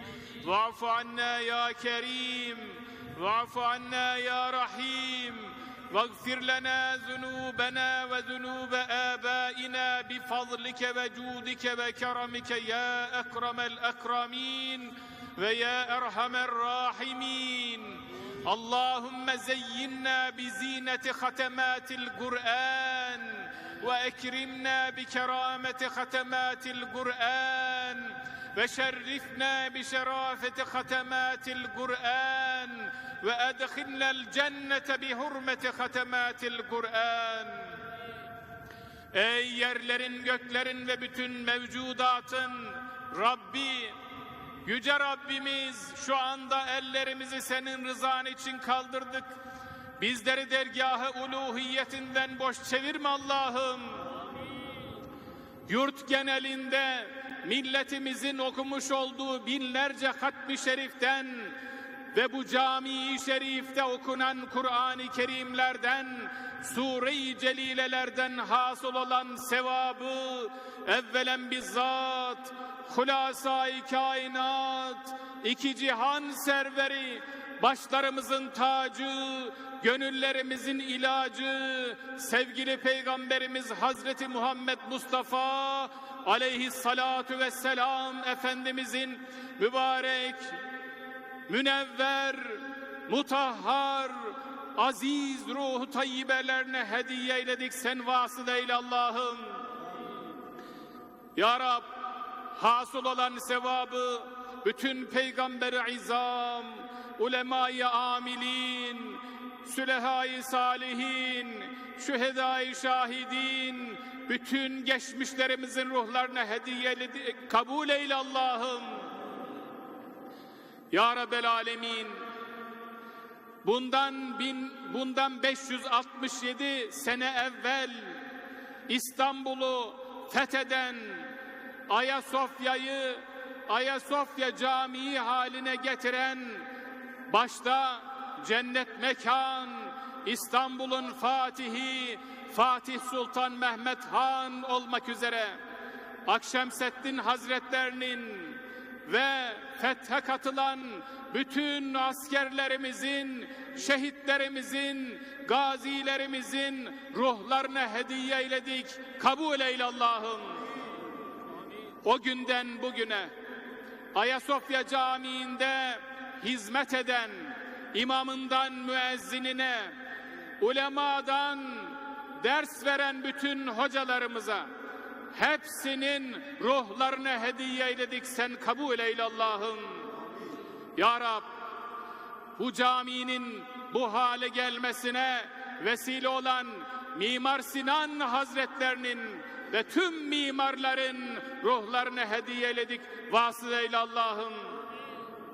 Ya Rabbel Alemin, bugün Ayasofya Camii'nin ibadete açılmasına katkı sağlayan, ibadete açılmasına vesile olan, başta Zat-ı Devletleri Cumhurbaşkanımız olmak üzere tüm devlet büyüklerimizin, emeği geçen herkesin, bütün geçmişlerin ruhlarına hediye eyledik, sen kabul eyle Allah'ım. Ruhlarını meleği alada ferahnak eyle Allah'ım. Bizleri umduklarımıza nail eyle Allah'ım. Korktuklarımızdan emin eyle Allah'ım. Ayasofya Camii Şerifi'nin ilelebet kıyamete kadar ibadete açık olmasını nasip eyle Allah'ım. Ya Rab, bugün 86 yıldır büyük bir hasretle beklediğimiz Ayasofya'mızın ibadete açılmasının sevincini yaşıyoruz. İlahi, bu sevinci gönüllerimizde ve ülkemizde daim eyle. Bir daha bu ulu mabedi mahzun ve milletimizi de burada ibadet etmekten mahrum eyleme Allah'ım. Ya Rab, Ayasofya Camii Şerifinin derununda taşıdığı manaları yeryüzüne egemen kılmak için büyük bir inanç, heyecan ve özveri ile çalışmayı bizlere nasip eyle Allah'ım. Bizlere nimet verdiğin ve aziz kıldığın kullarından eyle Allah'ım. Bizleri zalim olmaktan da, mazlum olmaktan da muhafaza eyle. Zalimin karşısında, mazlumun yanında olanlardan, iyiliği emredip kötülüğü nehyedenlerden, hakkın tarafını tutanlardan, adalet, ahlak ve merhamete çağıranlardan eyle Allah'ım. Ya Rab, asırlardır yüce dinimiz İslam'ın yolunda insanlığa hizmet etmiş, çaresizlerin umudu, mazlumların sığınağı, kimsesizlerin hamisi olan aziz milletimizi ilelebet payidar eyle, izzet ve kudretini daim eyle Allah'ım. Ya Rab, huzur ve kardeşliğimizi bozacak her türlü dahili ve harici düşmanlardan milletimizi, memleketimizi, ordumuzu, yurdumuzu, alemi İslam'ı halas ve emin eyle Allah'ım. Ezan dinmesin, bayrak inmesin, vatan bölünmesin, namusumuz çiğnenmesin diye en aziz varlıklarını bu yüce değerler uğruna feda eden, Bedir'den Malazgirt'e, Çanakkale'den İstiklal Harbi'ne, 15 Temmuz'dan bugüne bütün şehitlerimize rahmet eyle Allah'ım. Gazilerimize sağlıklı, hayırlı ömürler nasip eyle, vefat etmiş olanlara rahmet eyle Allah'ım. Ya Rab, milletimizin birlik ve beraberliği, ülkemizin refah ve huzuru, insanlığın barış ve selameti için çalışan devlet büyüklerimize ve güvenlik güçlerimize yardım eyle. Onları her türlü tehlike ve tuzaklardan muhafaza eyle Allah'ım. Ya Rab, dünyanın değişik bölgelerinde zulme ve katliamlara maruz kalan, ülkeleri işgal edilen, camileri, haneleri harap edilen, hakları, hukukları ihlal edilen bütün kardeşlerimize yardım eyle. Bizleri de onlara yardımcı eyle Allah'ım. Ya Rab, bizi yeryüzünde imar ve ıslah için çalışan, marufu emreden, münkerden nehyeden hayırlı ümmet eyle Allah'ım. Bizi Kur'an'ın zinetiyle zinetlendir, Kur'an'ın şerefiyle şereflendir Allah'ım. Nesillerimizi Kur'an'ın yolunda yaşayanlardan eyle Allah'ım. Cennet vatanımızda Kur'an sadalarını daim eyle Allah'ım. Amin, amin, amin. Bi hurmeti Taha ve Yasin ve selamun alel murselin velhamdülillahi rabbil alemin. Kâfe-i ehli iman ve ehli İslam ervahı için şurada el açıp bu muhteşem mabedin altında senin için amin diyen, sana yalvaran, sana yakaran cemaati müslimini umduklarına nail etmen için ve korktuklarından emin olmaları için, Allah rızası için El Fatiha.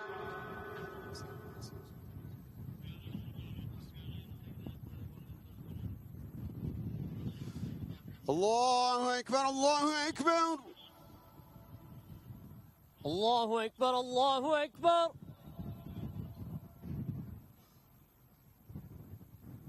Allahu Ekber, Allahu Ekber. Allahu Ekber, Allahu Ekber. Allahu Ekber, Allahu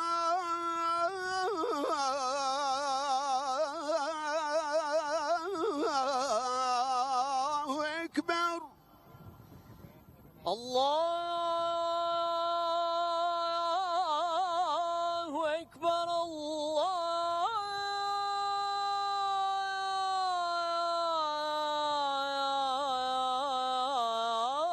الله أكبر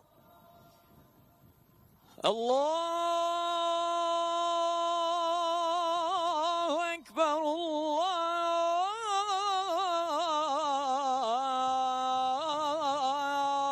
الله أكبر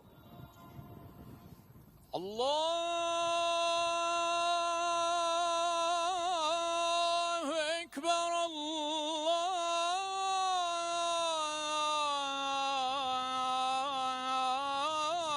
الله أكبر أشهد أن لا إله إلا الله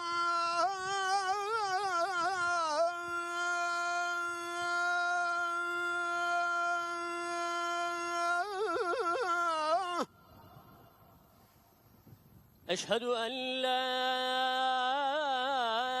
إله إلا الله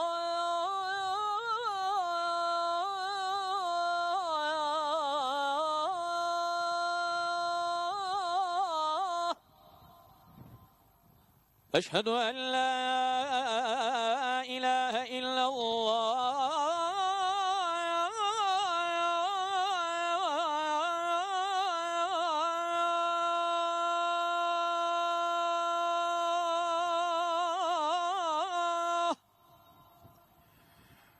أشهد أن لا إله إلا الله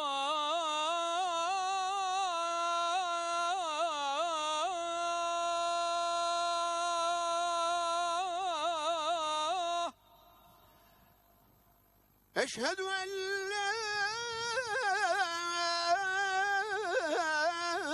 إله إلا الله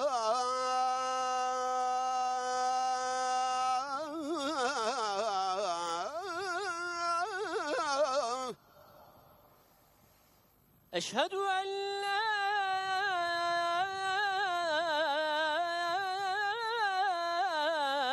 إله إلا الله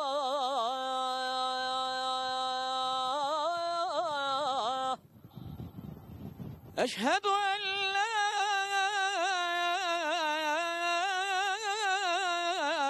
إله إلا الله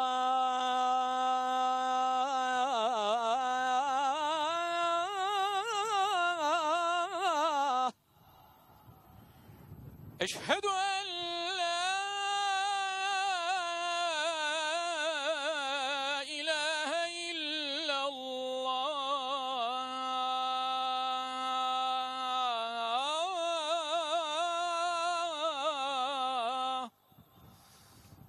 أشهد أن محمدا رسول الله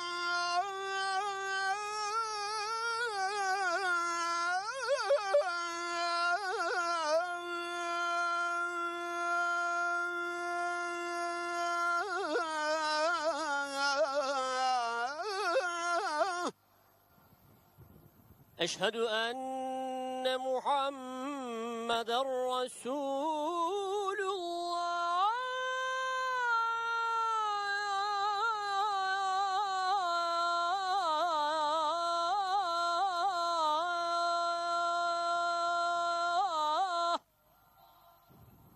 أشهد أن محمدا رسول الله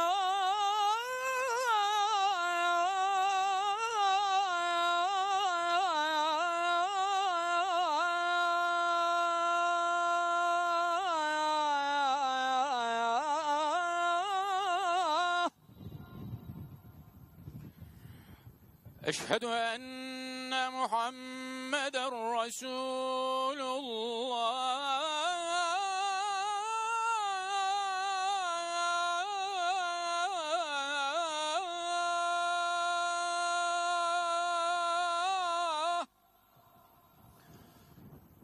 أشهد أن محمدا رسول الله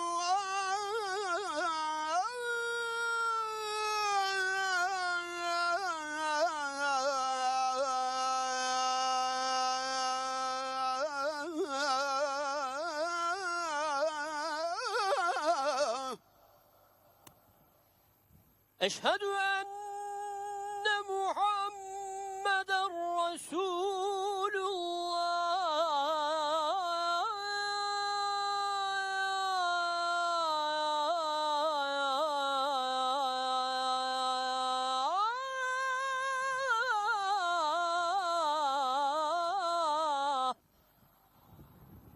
أشهد أن محمدا رسول الله.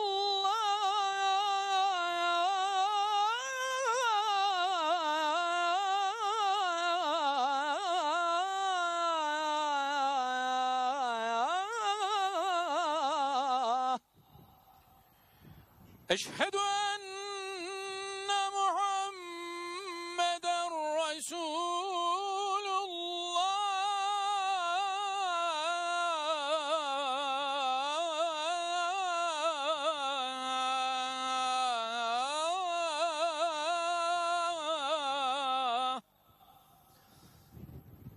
حي على الصلاة.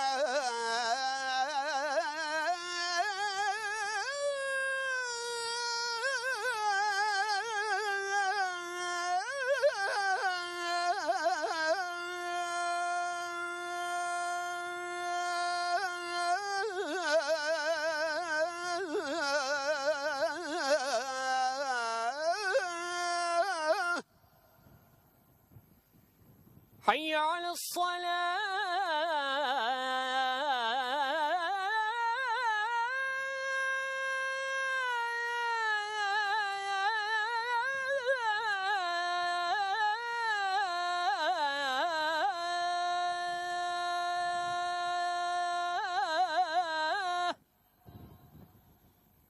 حي على الصلاة.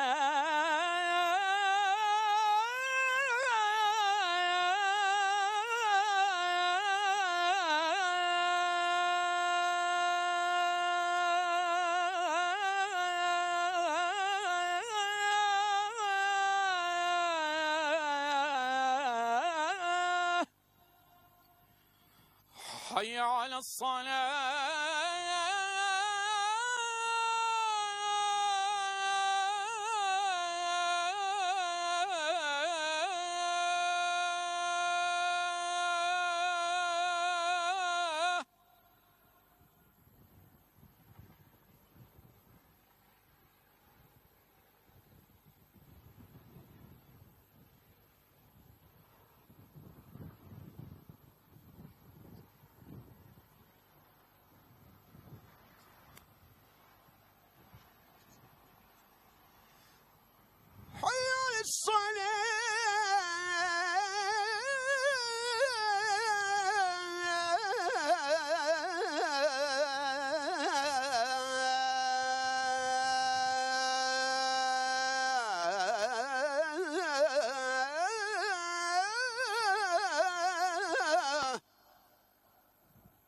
حي على الصلاة.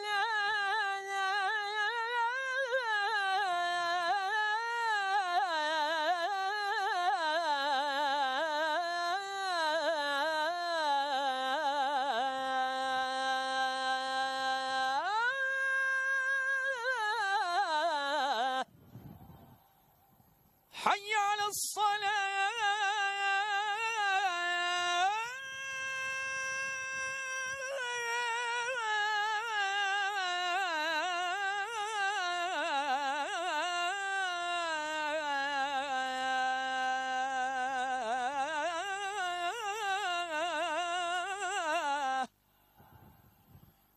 حي على الصلاة. حي على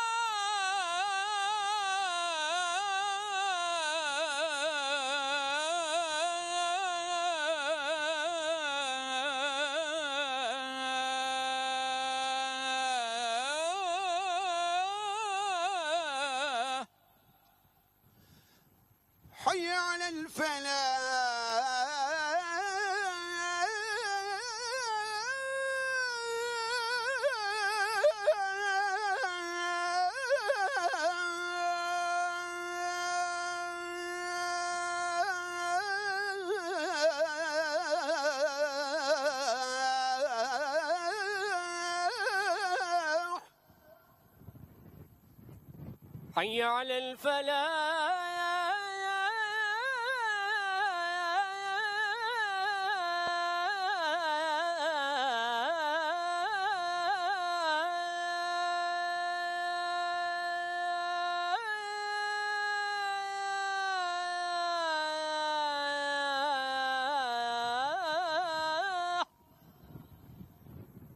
حي على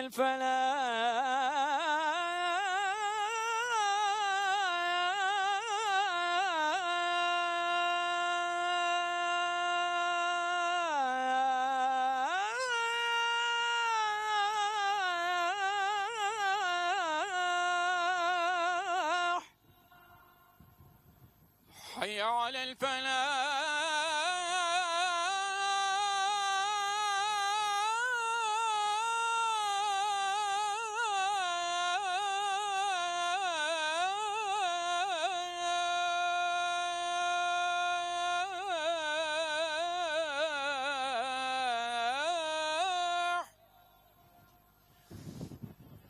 حي على الفلاح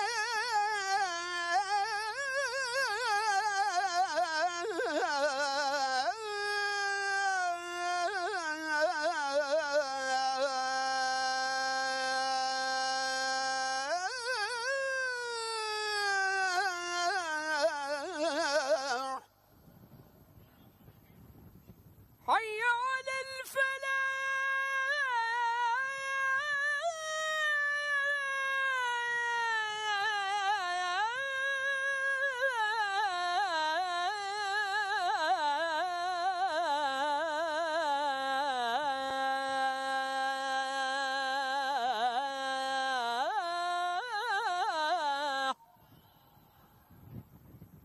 حي على الفلاح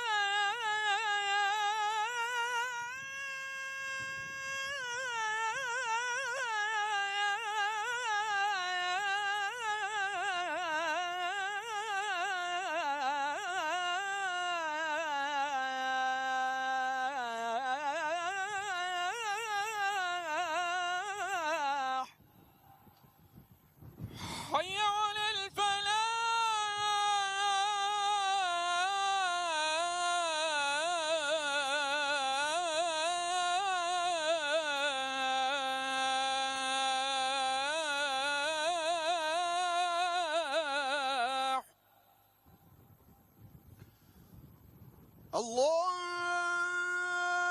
الله أكبر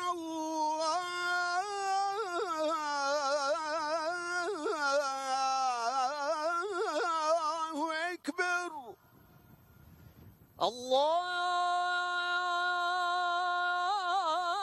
الله أكبر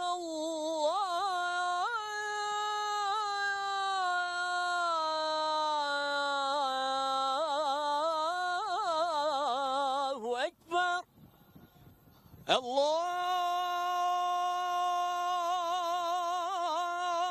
الله أكبر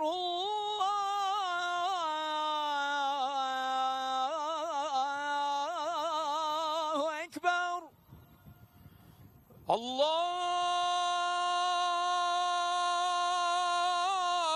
الله أكبر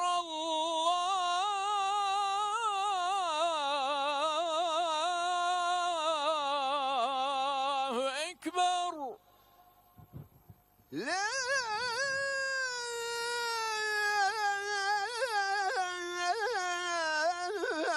إله إلا الله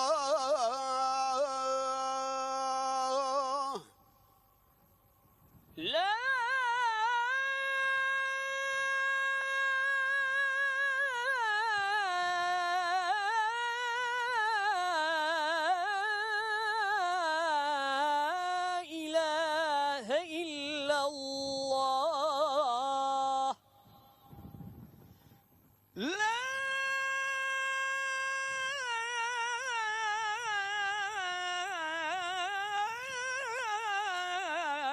إله إلا الله لا إله إلا الله لا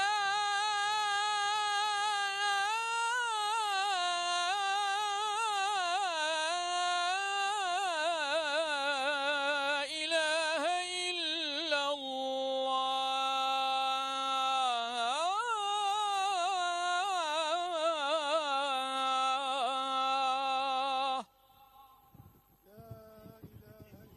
الله محمد رسول الله اللهم رب هذه الدعوة التامة والصلاة القائمة آت سيدنا محمدا الوسيلة والفضيلة والدرجة الرفيعة وابعثه مقاما محمودا الذي وعدته إنك لا تخلف الميعاد.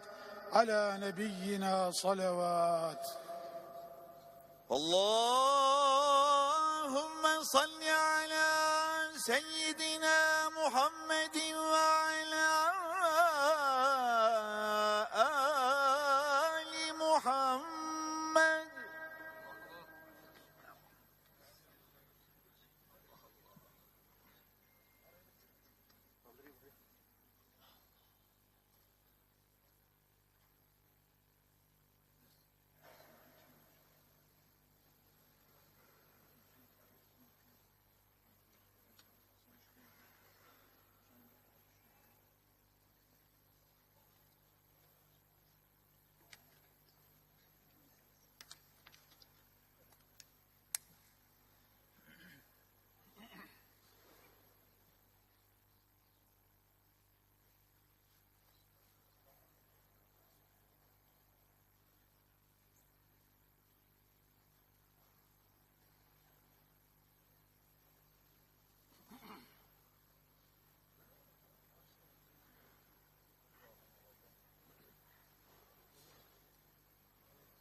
Hazreti Resul-i Ekrem ve Nebi-i Muhterem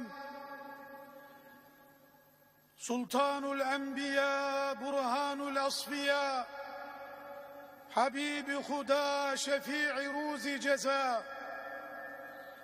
أعني به أبا القاسم Muhammed Mustafa sallallahu aleyhi ve sellem Efendimizin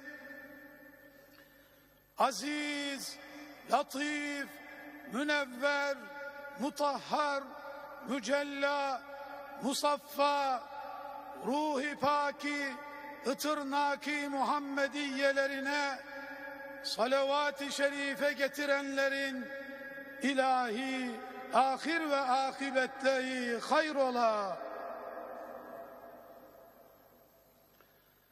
Hanedanı Ehli Beyt, Ali Ezvacı Tahirat, Cihari Yari Güzin, Ashab-ı Resul-i Rabbil Alemin, Seyyidil Müezzinin, Bilal-i Habeşi ve Abdullah İbni Ümmi Mektum radıyallahu anhum ecmaîn hazretlerinin ervahı için,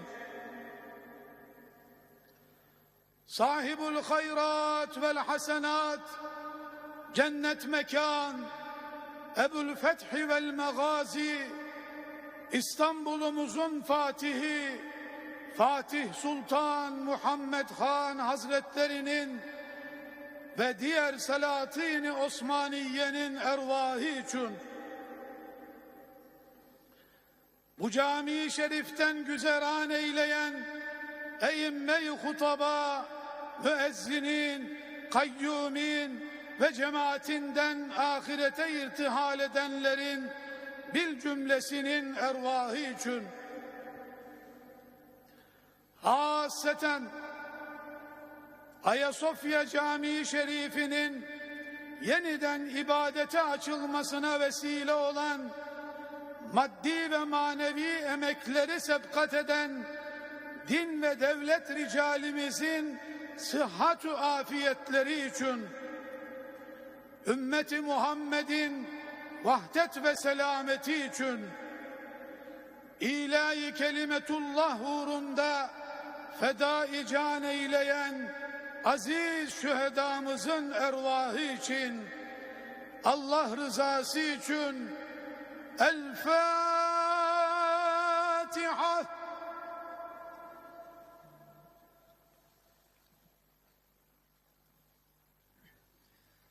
Euzu billahi mineşşeytanirracim. Bismillahirrahmanirrahim.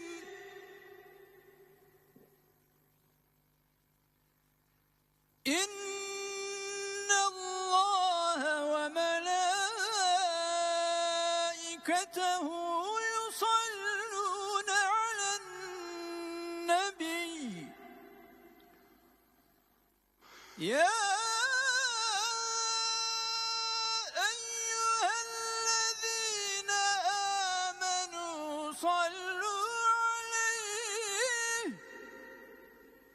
صلوا عليه وسلموا تسليما اللهم صل على سيدنا محمد وعلى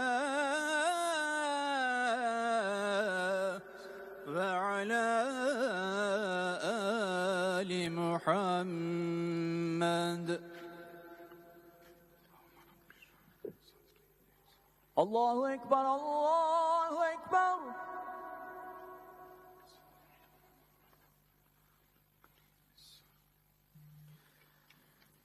Allahu Ekber, Allahu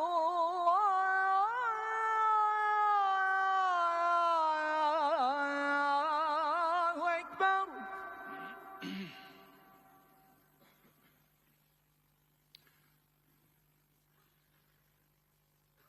Eşhedü en la ilahe illallah.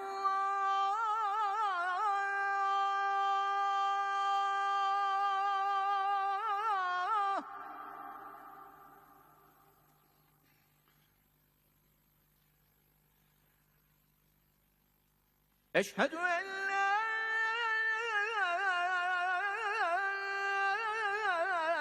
إله إلا الله.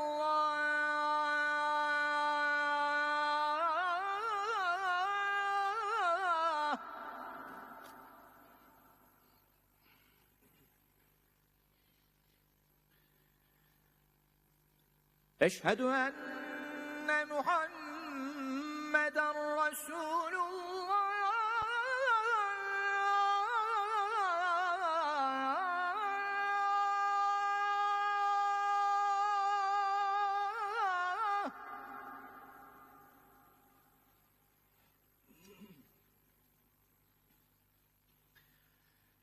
أشهد أن محمدًا رسول الله.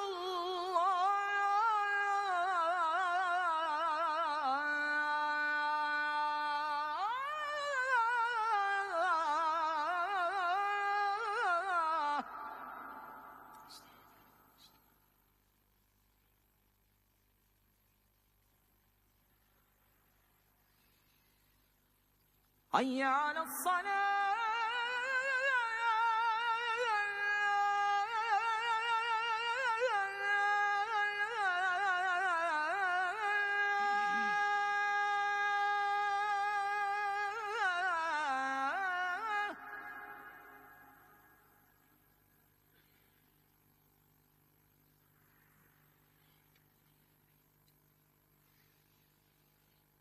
حي على الصلاة.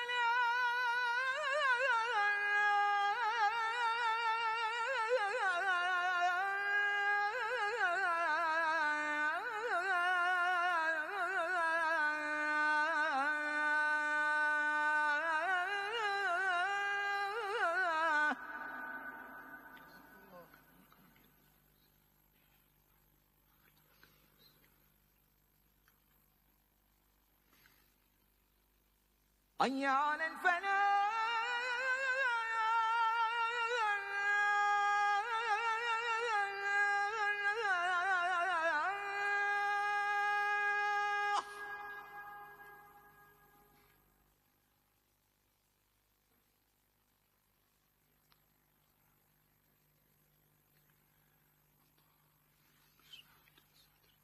حي على الفلاح.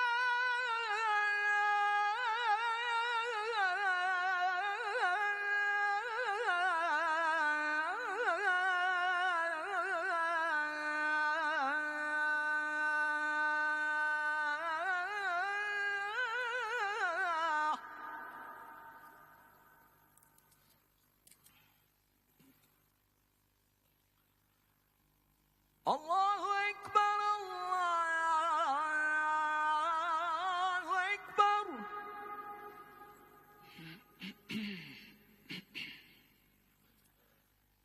لا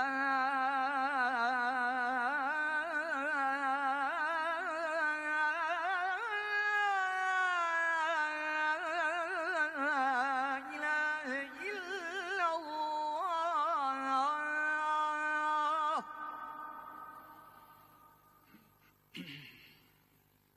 بسم الله. الحمد لله. إن الحمد لله الحمد لله نحمده ونستعينه ونستغفره ونتوب إليه ونعوذ بالله من شرور أنفسنا ومن سيئات أعمالنا من يهد الله فلا مضل له ومن يضلل فلا هادي له. نشهد أن لا إله إلا الله وحده لا شريك له ونشهد أن سيدنا وسندنا ومولانا محمدًا عبده ورسوله وحبيبه. أما بعد فيا عباد الله أوصيكم بتقوى الله وطاعته إن الله مع الذين اتقوا وَالَّذ۪ينَ هُمْ مُحْسِنُونَ. قال الله تعالى في محكم كتابه الكريم: بسم الله الرحمن الرحيم.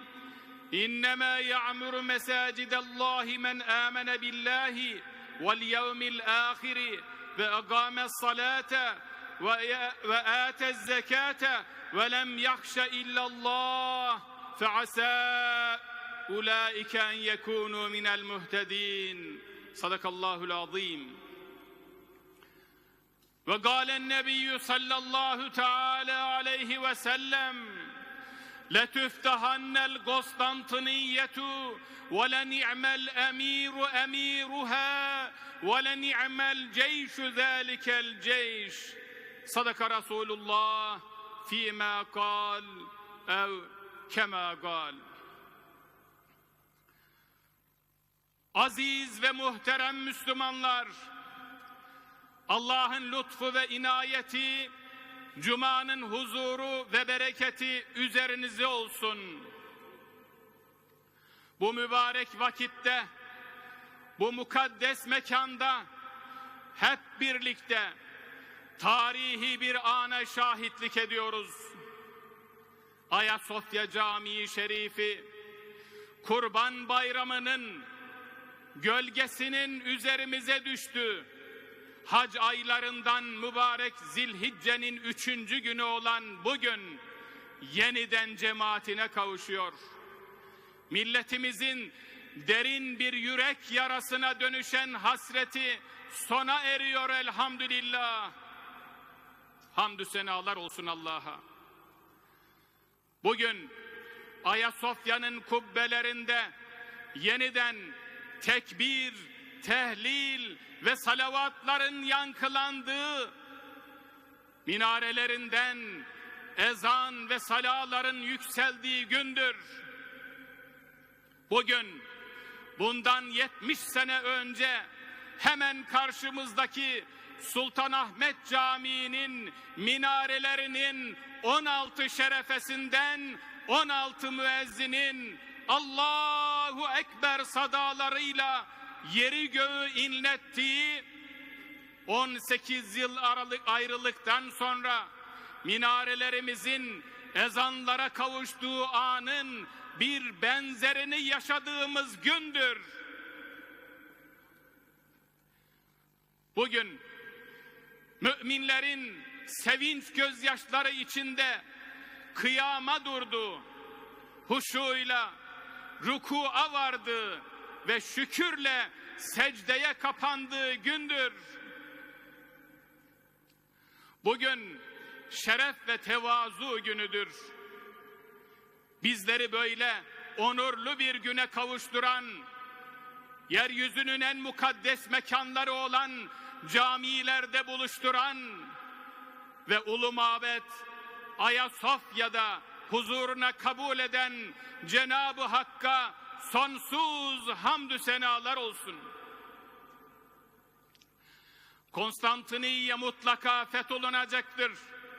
Onu fetheden komutan ne güzel komutandır ve o asker ne güzel askerdir buyurarak fethi müjdeleyen Habibi Kibriya Muhammed Mustafa'ya salat ve selam olsun.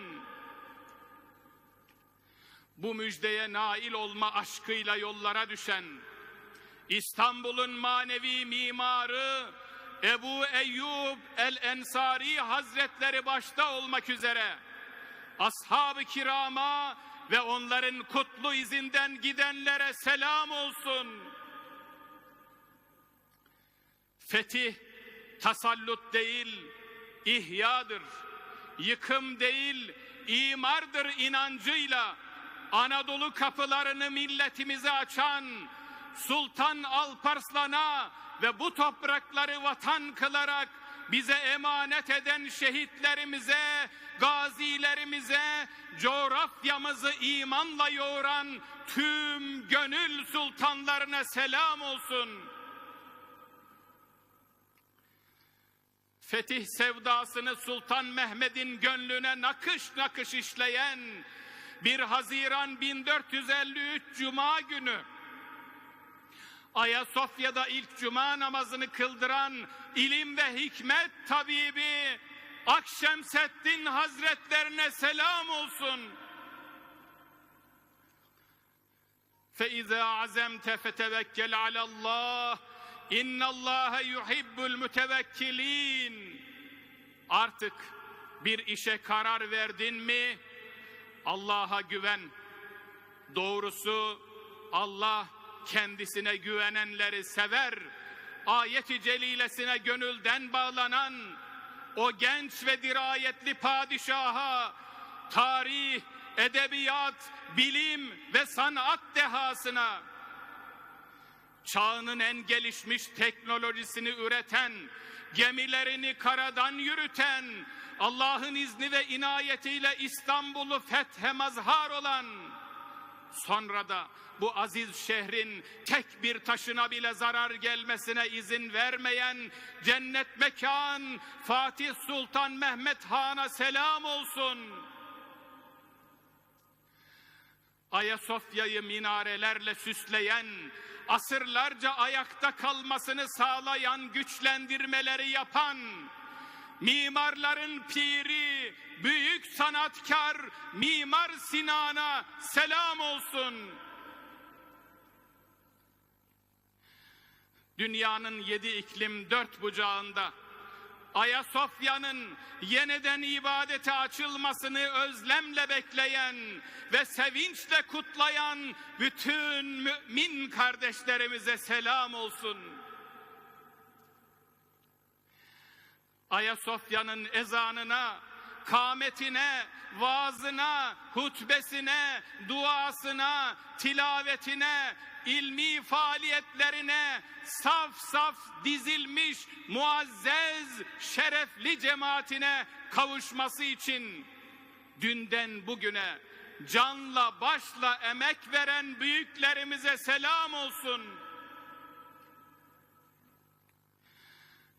Ayasofya'yı kendi öz evimizde ruh ve mukaddesat odamız diye tarif eden ve Ayasofya mutlaka açılacak, bekleyin gençler, biraz daha rahmet yağsın, her yağmurun arkasında bir sel vardır, o selin üzerinde bir saman çöpü olsam daha ne isterim, o aziz bir kitap gibi açılacak diyerek umut ve sabır aşılayan ilim ve fikir insanlarımıza, irfan ve ihsan öncülerimize selam olsun, rahmet olsun cümlesine. Aziz müminler, Ayasofya 15 asrı aşan ömrüyle insanlık tarihinin en kıymetli ilim, hikmet ve ibadet mekanlarından birisidir. Bu kadim mabet, alemlerin Rabbi olan Allah'a kulluğun ve teslimiyetin muhteşem bir ifadesidir. Fatih Sultan Mehmet Han, göz bebeği olan bu muhteşem mabedi kıyamete kadar cami olmak kaydıyla vakfedip müminlere emanet bırakmıştır. Bizim inancımızda vakıf malı dokunulmazdır. Dokunanı yakar. Vakfedenin şartı vazgeçilmezdir. Çiğneyen lanete uğrar. Dolayısıyla o günden bugüne Ayasofya sadece ülkemizin değil, aynı zamanda ümmeti Muhammed'in harimi ismetidir. Ayasofya, İslam'ın engin merhametinin bir kez daha dünyaya ilan edildiği yerdir. Fetihten sonra Ayasofya'ya sığınıp haklarında verilecek hükmü endişe içinde bekleyen ahaliye Fatih Sultan Mehmet, bu andan itibaren özgürlüğünüz ve hayatınız hakkında korkmayınız. Kimsenin malı yağma edilmeyecek, kimse zulme uğramayacak, hiç kimse dininden dolayı cezalandırılmayacaktır demiştir ve öyle de yapmıştır. İşte bu vesileyle Ayasofya, inanca saygının ve birlikte yaşamanın en büyük tecrübesinin gösterildiği, yaşandığı yerdir. Aziz kardeşlerim, Ayasofya'nın ibadete açılması, tarihi müktesebatına vefanın gereği olarak 5 asır boyunca müminleri bağrına basan mukaddes bir caminin asli vasfına dönüştürülmesidir. Ayasofya'nın ibadete açılması, temeli tevhid, tuğlası ilim, harcı erdem olan İslam medeniyetinin bütün zorluklara rağmen yükselmeye devam edişinin ispatıdır. Ayasofya'nın ibadete açılması, başta Mescid-i Aksa olmak üzere yeryüzünün bütün mahzun mescitlerinin ve mazlum müminlerinin can suyuna kavuşmasıdır. Ayasofya'nın ibadete açılması, iman ve vatan sevdasını her şeyin üstünde tutan aziz milletimizin köklerinden aldığı manevi güçle sağlam bir istikbali inşa etme azmidir. Kardeşlerim, bizim medeniyetimizde camilerimiz birliğimizin, vahdetimizin, dirliğimizin, kardeşliğimizin, inanç ve sükunetimizin kaynağıdır. Yüce Rabbimiz cami ve mescitleri imar edenler hakkında şöyle buyurmaktadır: Allah'ın mescitlerini ancak Allah'a ve ahiret gününe iman eden, namazı dosdoğru kılan, zekatı veren ve Allah'tan başkasından korkmayan kimseler imar eder. İşte doğru yolda oldukları umulanlar bunlardır. Aziz Müslümanlar, minareleri suskun, minberi yalnız, kubbesi sessiz, bahçesi ıssız bir camiden daha mahzun ne olabilir? Bugün tehlikeli bir şekilde tırmanan İslam düşmanlığı sebebiyle dünyanın çeşitli bölgelerinde saldırıya uğrayan, kapılarına kilit vurulan, hatta bombalanıp yıkılan camiler vardır. Mazlum ve mahzun yüz milyonlarca Müslüman zulme uğramaktadır. Günümüz dünyasına Fatih Sultan Mehmet'in 5 asır önce Ayasofya'da sergilediği bu muhteşem davranışı örnek gösteriyor. Tüm insanlığı İslam karşıtı söylem ve eylemler başta olmak üzere her türlü zulme dur demeye davet ediyorum.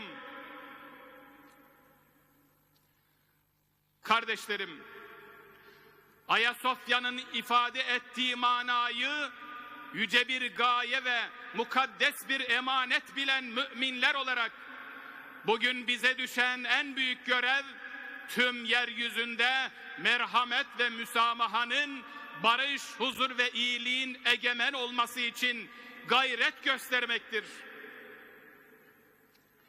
İslam, barış, kurtuluş, selam anlamına gelmektedir.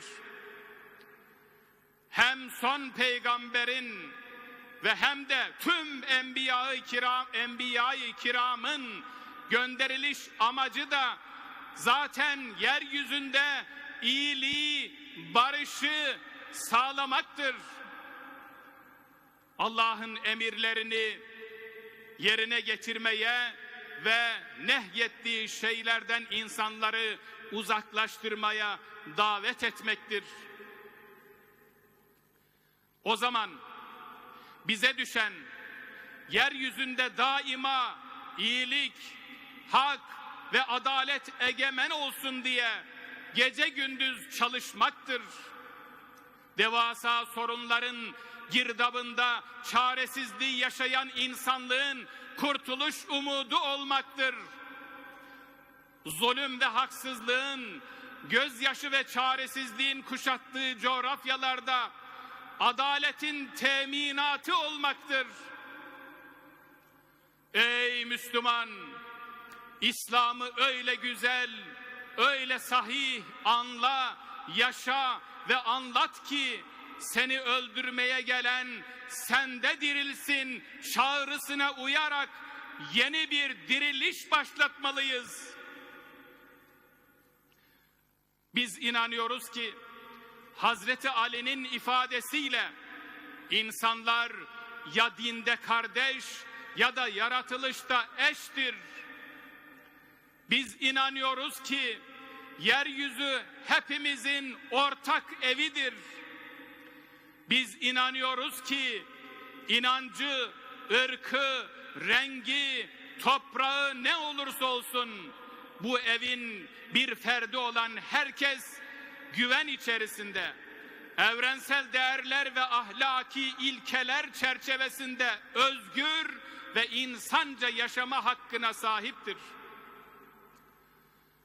Ayasofya'nın kubbesi altında bu duruşumuzla tüm insanlığı adalete, barışa, merhamete, hakkaniyete davet ediyoruz.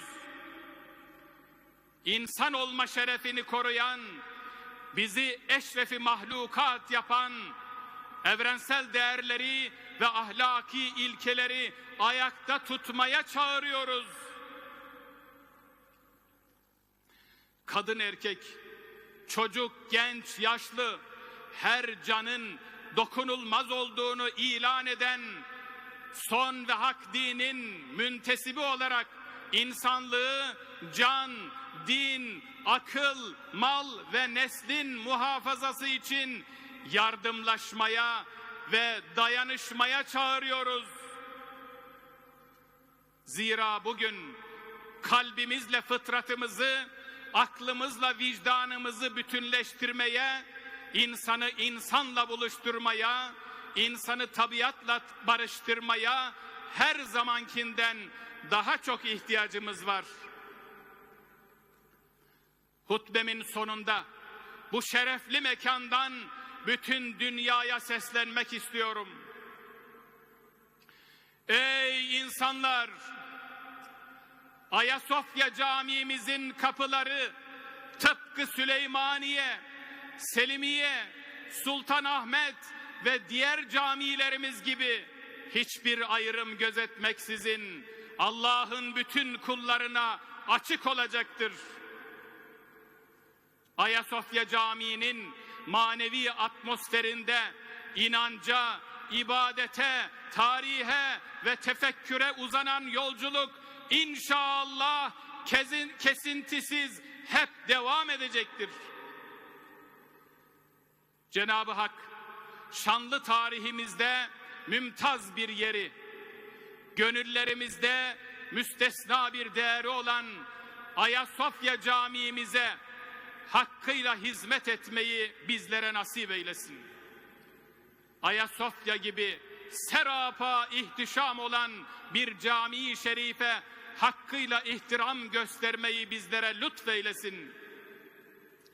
Kültürümüzün ve kimliğimizin korunmasında, Ayasofya Camii'mizin yeniden ibadete açılmasında başta zat-ı devletleri olmak üzere emeği geçen bütün devlet büyüklerimizi, dua eden, sevincimizi paylaşan herkesi sevdiği ve razı olduğu kullar zümresine ilhak eylesin.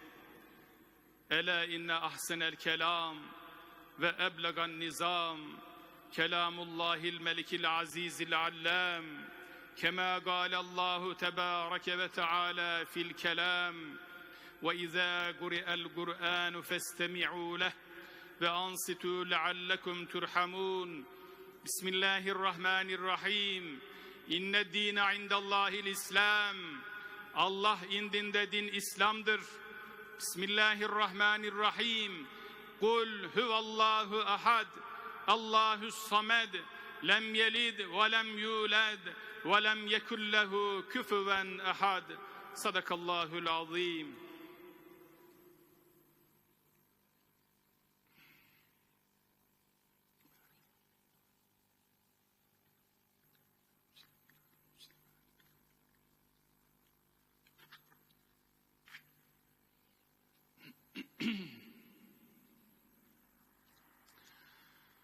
Elhamdülillah. Elhamdülillah. Elhamdülillahi hamdel kamiline ve salatu ve selamu ala Resulina Muhammedin ve ala alihi ve ashabihi ecma'in. Tazimen li nebiyhi ve tekrimen li fekhameti şe'ni şerefi safiyyih. فقال عز وجل من قائل مخبرا وآمرا إن الله وملائكته يصلون على النبي يا أيها الذين آمنوا صلوا عليه وسلموا تسليما اللهم صل على سيدنا ونبينا محمد وعلى آل سيدنا محمد اللهم صل على محمد وعلى آل محمد كما صليت على إبراهيم وعلى آل إبراهيم إنك حميد مجيد اللهم بارك على محمد وعلى آل محمد كما باركت على إبراهيم وعلى آل إبراهيم إنك حميد مجيد اللهم انصر الإسلام والمسلمين اللهم انصر من نصر الدين واخذل من خذل المسلمين اللهم ربنا آتنا في الدنيا حسنة وفي الآخرة حسنة وقنا عذاب النار وأدخلنا الجنة مع الأبرار يا عزيز يا غفار يا رب العالمين الحمد لله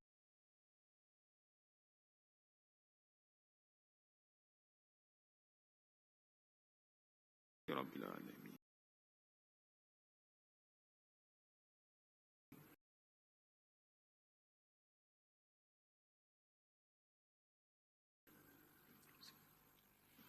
إن الله يأمر بالعدل والإحسان وإيتاء ذي القربى وينهى عن الفحشاء والمنكر والبغي يعظكم لعلكم تذكرون. Şüphesiz Allah adaleti, ihsanı yani iyilik yapmayı, Allah'ı görür gibi ibadet etmeyi, akrabaya yardım etmeyi emreder. Kötülüğün her çeşidi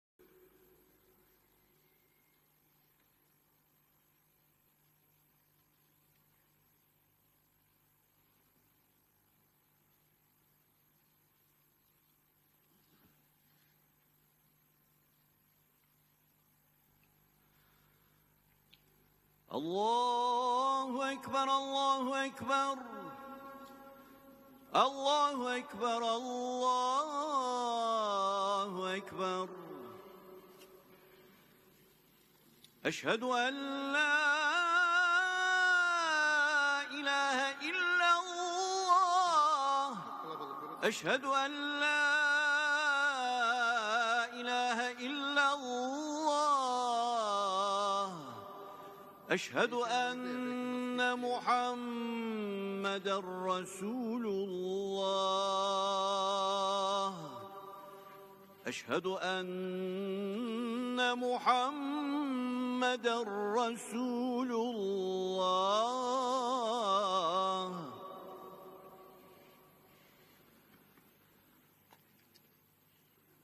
حي على الصلاة حي على الصلاة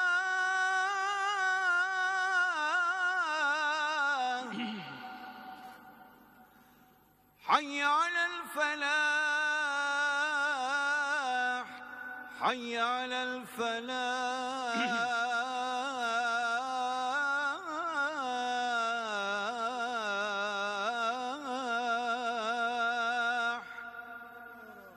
قد قامت الصلاة قد قامت الصلاة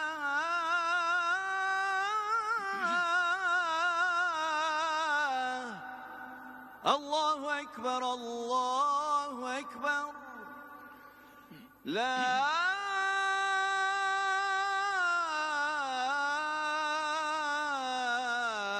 إله illallah.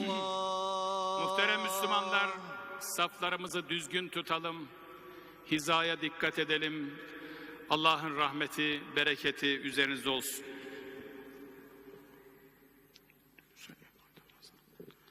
Farz-ı hazel cümleti. Allahu Ekber.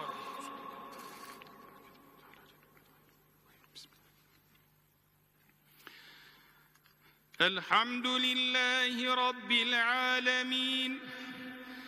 Errahmanirrahim. Maliki yevmiddin. İyyâke na'budu ve iyyâke nesta'in. اهدنا الصراط المستقيم صراط الذين أنعمت عليهم غير المغضوب عليهم ولا الضالين.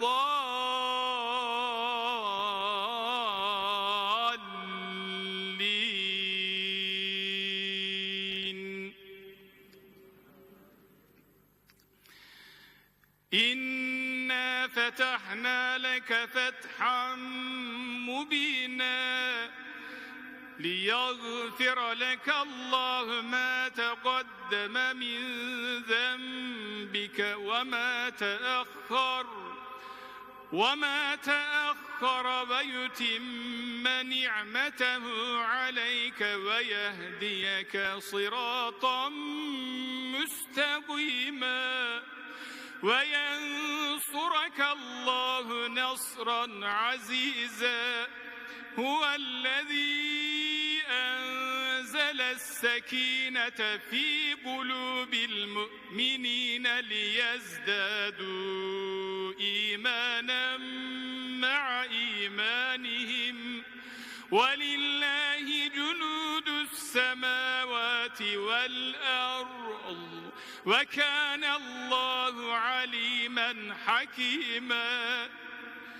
ليدخل المؤمنين والمؤمنات جنات تجري من تحتها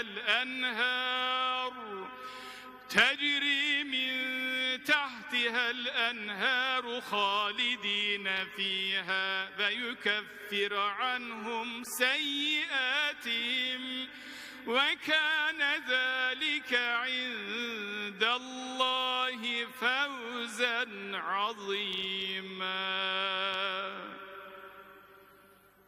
الله أكبر.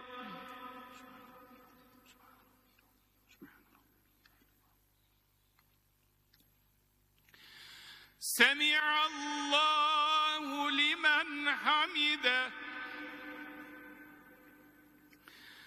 الله أكبر.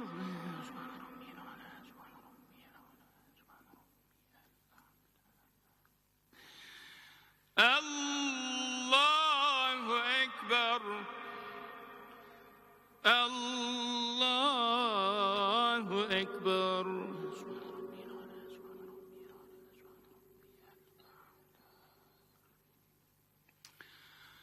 الله أكبر.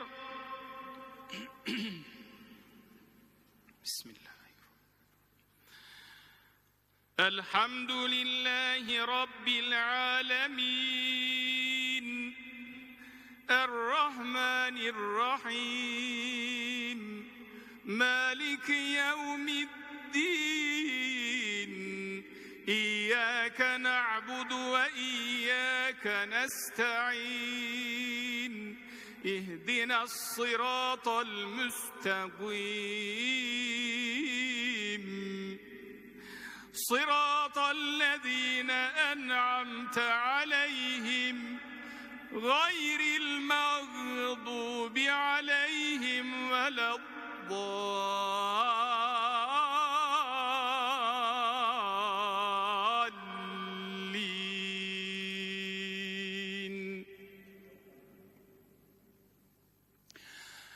لقد صدق الله رسوله الرؤيا بالحق لتدخلن المسجد الحرام إن شاء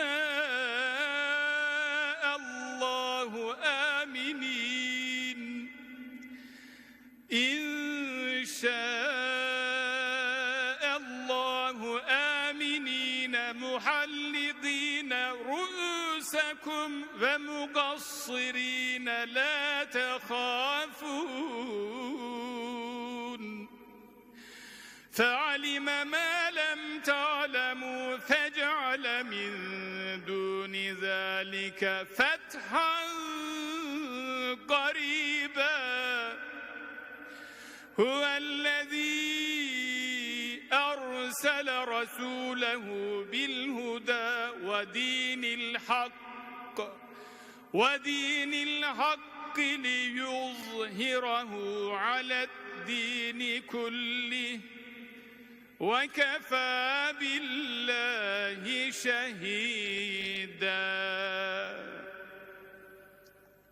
الله أكبر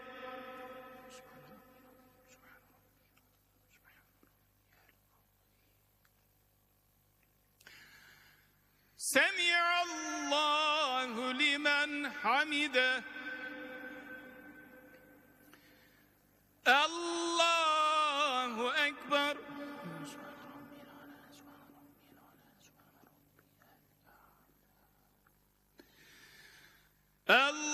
الله أكبر الله أكبر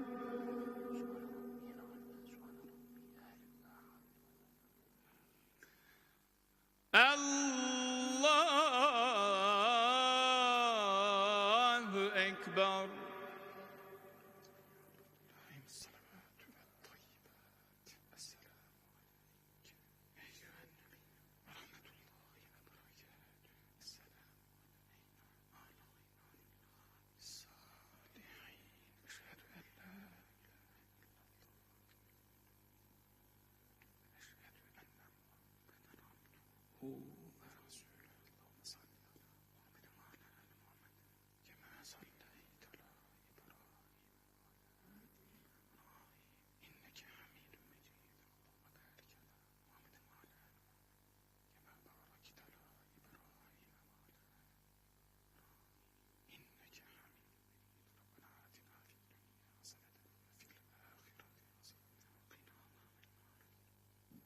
ربنا اغفر لي ولوالدي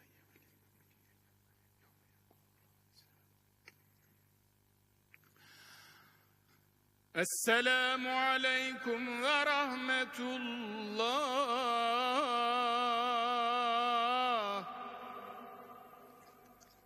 السلام عليكم ورحمة الله أستغفر الله أستغفر الله أستغفر الله الذي لا إله إلا هو الحي القيوم وأتوب إليه اللهم أنت السلام ومنك السلام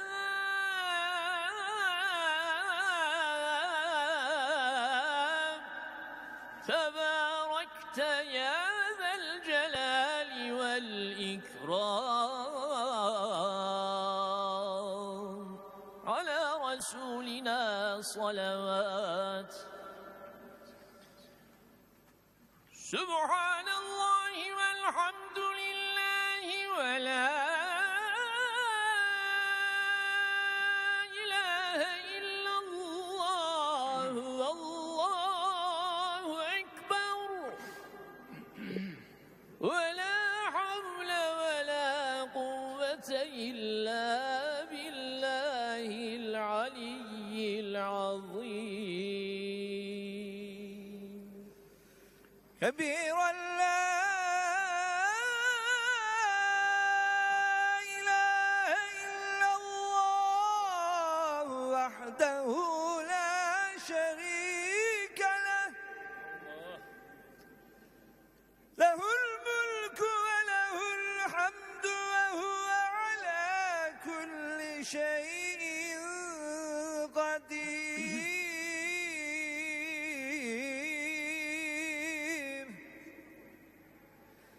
سبحان ربي العلي الأعلى الوهاب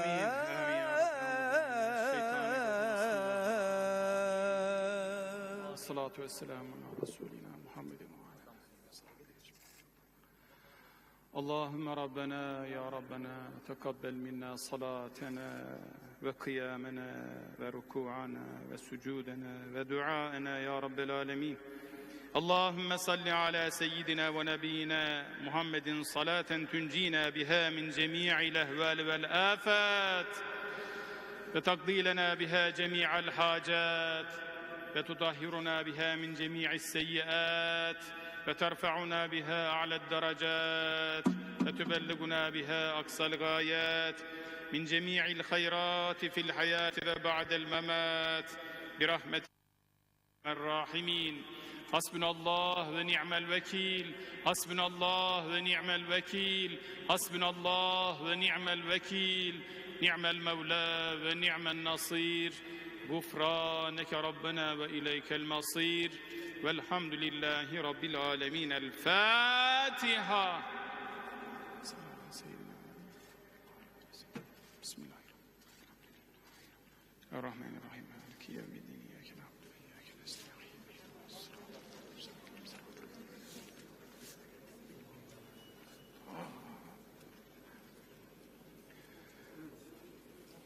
الله kabul etsin. Allah razı olsun. Allah kabul etsin. Rabbim inşallah devamını böyle bu ümmete ilan nihayet